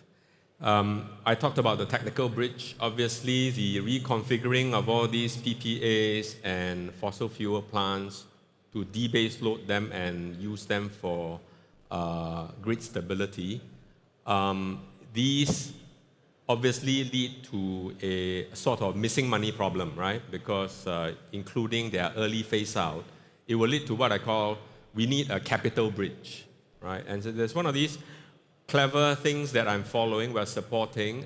ASEN of the Ayala Group has joined with Gen Zero, Mitsubishi, and Capo to do this early phase out of a coal-fired power plant in South Luzon in the Philippines, SL Tech it's called. And it would not just shut them down, it would also replace that capacity with solar and batteries. So it's almost a one-for-one replacement. And it would ensure a just transition because it ensures that the displaced workers are retrained, rehired to support the new renewable plant, right? And where is the capital bridge? It will be through the issuance of transition credits. And I think if you want to think about innovation, I thought this was really clever. Pardon the pun. It literally, or not literally, it allows the transmission of capital from areas that have capital but are scarce in green resources to countries like the Philippines that have a lot of green resources but may be looking for capital. So that bridge through a transition credit is something that we are also working with our central bank on pushing forward. We think that could be a game changer because you really need to take care of that existing stock in Asia if you want to accelerate. And it kills two birds with one stone, right? You stabilize the grid by debase loading them, and you facilitate the intake of more VRE, and you also reduce emissions, right? But you need that capital bridge. So that's one innovative financing mechanism that I urge investors and financiers to really take a look at. Again, momentum recently when Vera approved the methodology for it under the voluntary carbon standards. So it's legit, right? And a high integrity transition credit. So we're really looking to prototype that to roll it out. The second thing, obviously, is green molecules. You can't run away from that. Financing is going a lot into green molecules. AI is the gift that keeps on giving, right? Data centers galore. We have never seen so much gas-fired power plant demand, and a lot of them are on the back of green hydrogen, right? Or green ammonia coming through. So we're seeing a lot of thematics, a lot of M&A, a lot of even greenfield that is looking at biofuels, bio-LNG for bunkering and also possibly for power. So green molecules you can't miss out because if you recall the IEA trajectory to net zero, about 1/3 of the emissions to be taken out would require technologies that are not yet commercially viable today, right? The hard-to-abate sectors. So financing, capital, both ways, equity, debt, will probably need to be innovative in looking how we can facilitate that. I'll end there because my time is up. Thank you very much, and this brings us to the end of our panel discussion. I would like to thank all our panelists for the great insights that they have provided on different dimensions of energy landscape in Asia. And let's give them a big applause, please. And thank you very much, Mr. Govers, for moderating this session. Again, would like to invite all of our panelists forward. Just a quick step forward, if you could, for a photograph. Thank you very much. And ladies and gentlemen, we'll be preparing the stage next for a fireside chat. That will be interesting indeed. Thank you very much, panelists. Thank you. We invite you to make your way back to your seats. Thank you. And as I've mentioned, ladies and gentlemen, this fireside chat will be very interesting indeed. We have Mr. Nomi Ahmad, Chief Executive Officer, Financial Services, GE Vernova, and Mr. Yasser Mufti, Executive Vice President, Products and Customers, Aramco. And of course, moderating this session, we'll have Dr. Roger Fouquet, Principal Research Fellow and Deputy Director of Research Energy Studies Institute. As we get the stage organized, ladies and gentlemen, just so you know, lunch will be served just next door after the fireside chat. Yeah, just so you know your program for the day as we move forward. And of course, not to forget to go onto the SIEW live blog as well for all of the information of the conference going forward. Let's invite our gentlemen up on stage for the fireside chat. Thank you, gentlemen.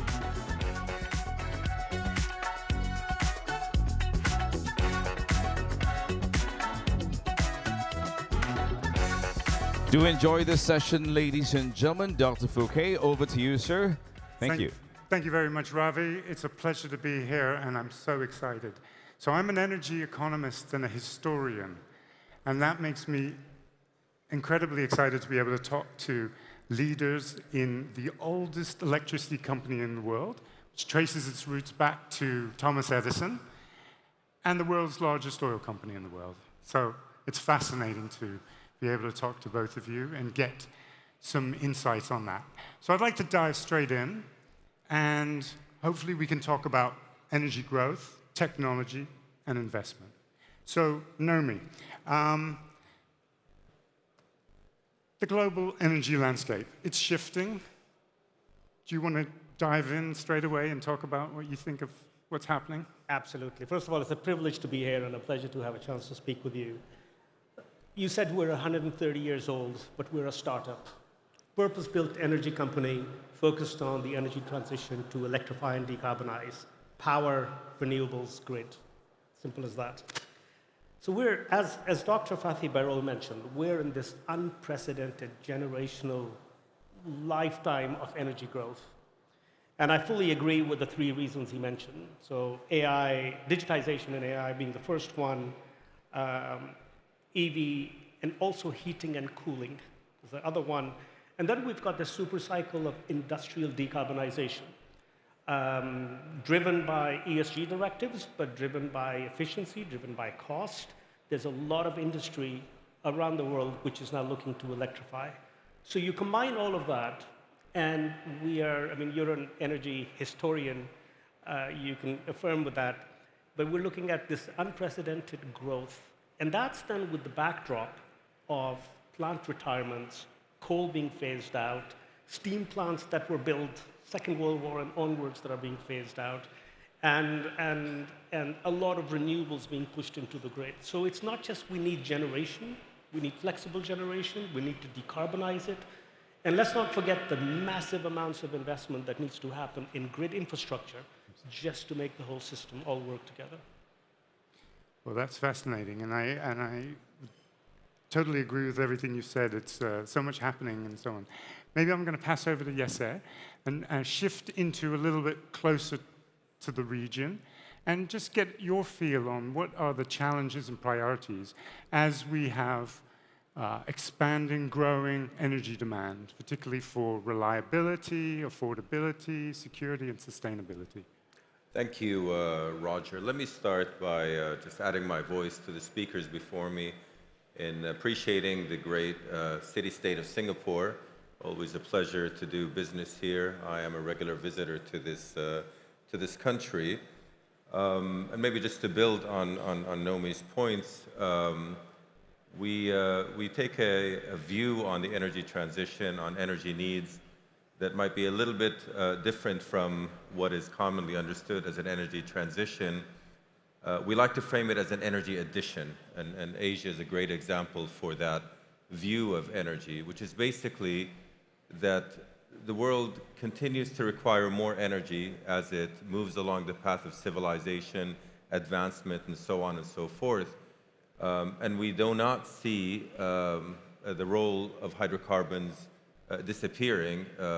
We do see an important need to decarbonize and reduce the carbon footprint, but the world, in our opinion, will require all energy sources. So we like to frame it as an energy addition rather than a phase out. And Asia is a very good example of that.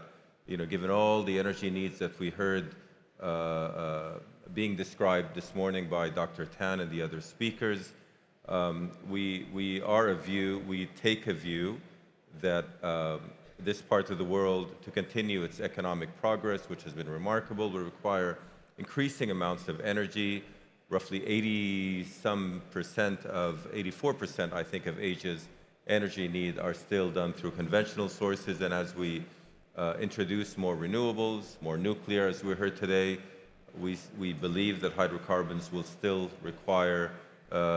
be required in the area here. Now, these hydrocarbons should be produced more responsibly, transported more responsibly, and the conversion of these molecules into energy, as well as building blocks for transition services and goods, I think is absolutely essential. But we are excited about the role that Asia has played and will continue to play in this, and we look forward to participating in this energy, in fulfilling the energy demands of Asia. Yeah, absolutely. We've seen a lot of growth and demand, and we've mentioned on AI particularly, but EV. And so I was just curious, you mentioned hydrocarbons and that sort of technology. How is Aramco dealing with developing technologies that can make more efficient hydrocarbons and lower carbon? So it's a two-dimensional approach. Firstly, in terms of the application, so it's in a number of areas. These include predictive maintenance, this includes intelligence gathering, includes security, sustainability, and optimization. We take that framework and we look across the entire supply chain, from the hydrocarbons that we have below ground, how we produce them, how we transport them, how we refine them, and how we get them into the end customer. So all parts of that, we ask ourselves, how can we predict and avoid failures? And I think our partners in GE and other critical partners help us with technologies, with ideas on how to get there. And an important enabler for all of this is the data that we have. Yesterday, one of my colleagues reminded me of the number of data points that we collect every day. It's 5 billion data points that we collect every day. In fact, by the time this session is over, we would have collected another 70 million data points. But data is an essential lifeline, blood, if you will, into AI. And we're unlocking tremendous value, initially primarily through automation and through efficiency, but I think we're seeing some very interesting transformational applications that I'm sure Naomi can also speak to, and bringing real value towards our business. Thank you. Just to check, you mentioned AI. Are there other technologies, or would you single out one technology that could be particularly transformative for your industry? I think AI has the potential to transform in all the areas. Other technologies that we're looking at tend to be more specific, whether it's catalyst technology, whether it's below ground modeling, reservoir modeling, specific optimization for energy systems. But it's really hard to separate the role of AI. We're finding that there are opportunities throughout, even in input-output applications with conventional systems. But yes, there's plenty of applications and technologies that we're looking at. Fascinating, yes. Naomi, what about GE Vernova? Where does it see technology taking you? I think we've always been, right from the first light bulb, a technology innovation company. If we just look at gas, two pathways to decarbonize that we're focused on today. One, we do believe that there will be hydrogen in the future, whether it comes in the form of some color, could be green, could be blue, could be pink. So the ability to use our existing fleet by retrofitting and being able to serve our customer base by converting those plants to hydrogen, that's one. And that's already being done. We have plants which are capable of running 100% on hydrogen today, and even our H classes commitment to our customers by 2030 to make them hydrogen.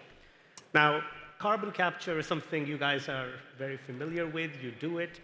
But it's the first time in the world that a combined cycle plus a back-end carbon capture is actually under construction right now as we speak in the United Kingdom, and that's Net Zero Teesside.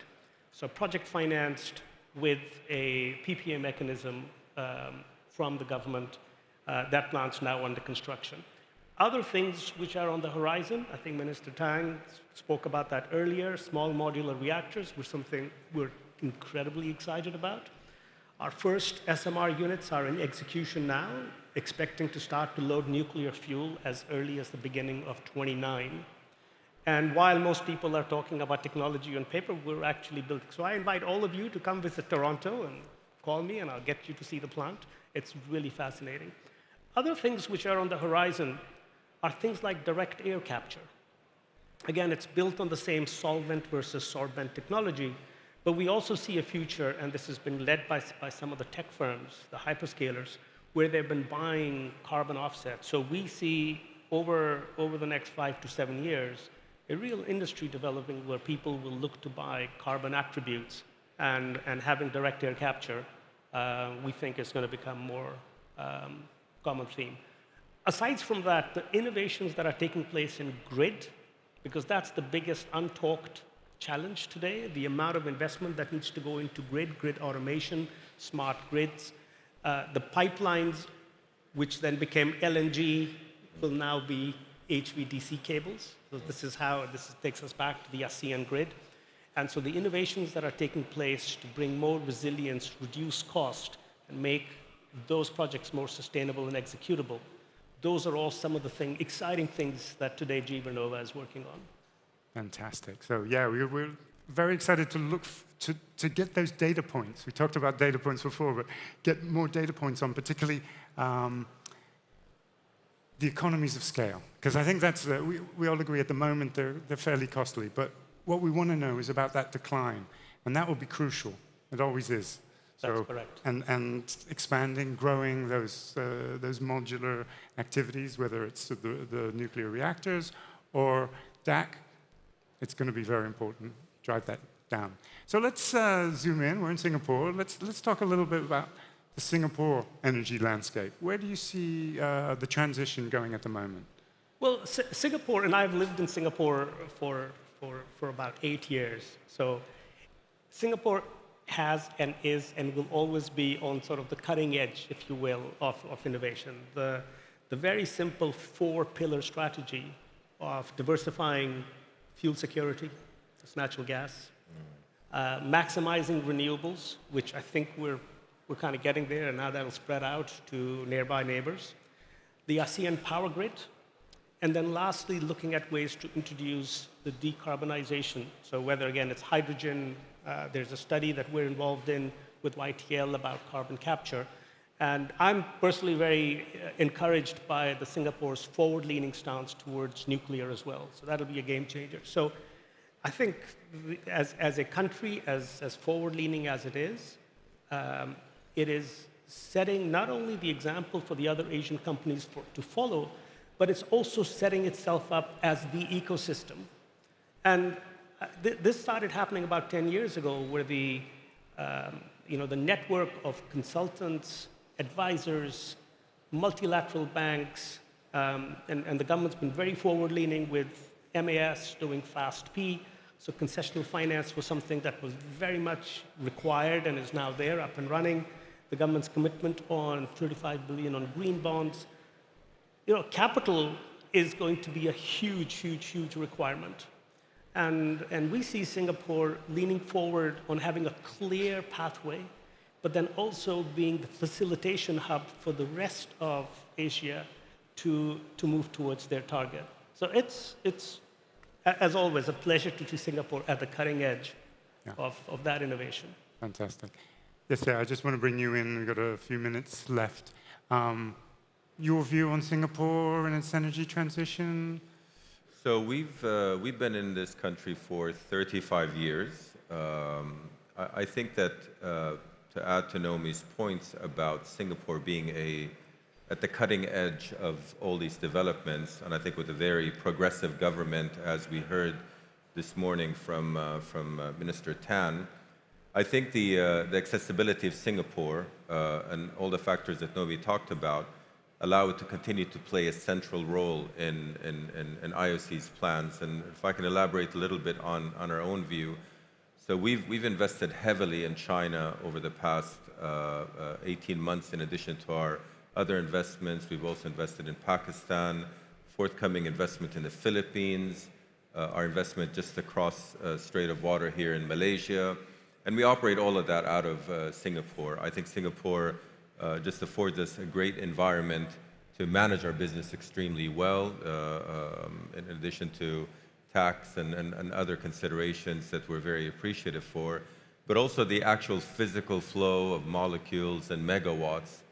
That means good business opportunities, and it de-risks investments as we look at them. So you don't look at Asia as isolated pockets of opportunity, but one big area of value creation. And Singapore is actually a critical part in making that all happen, which is to say, you might not be the biggest country in the area or the fastest demand growth, but if you want to do business in Asia, you should be operating out of Singapore. Yeah, absolutely. A hub is definitely what it's providing for the whole region. So just to wrap up, maybe you've mentioned finance. Do you want to elaborate a little more on what you see the future of finance? Certainly. The business I'm responsible for within GE Vernova has its roots back to GE Capital.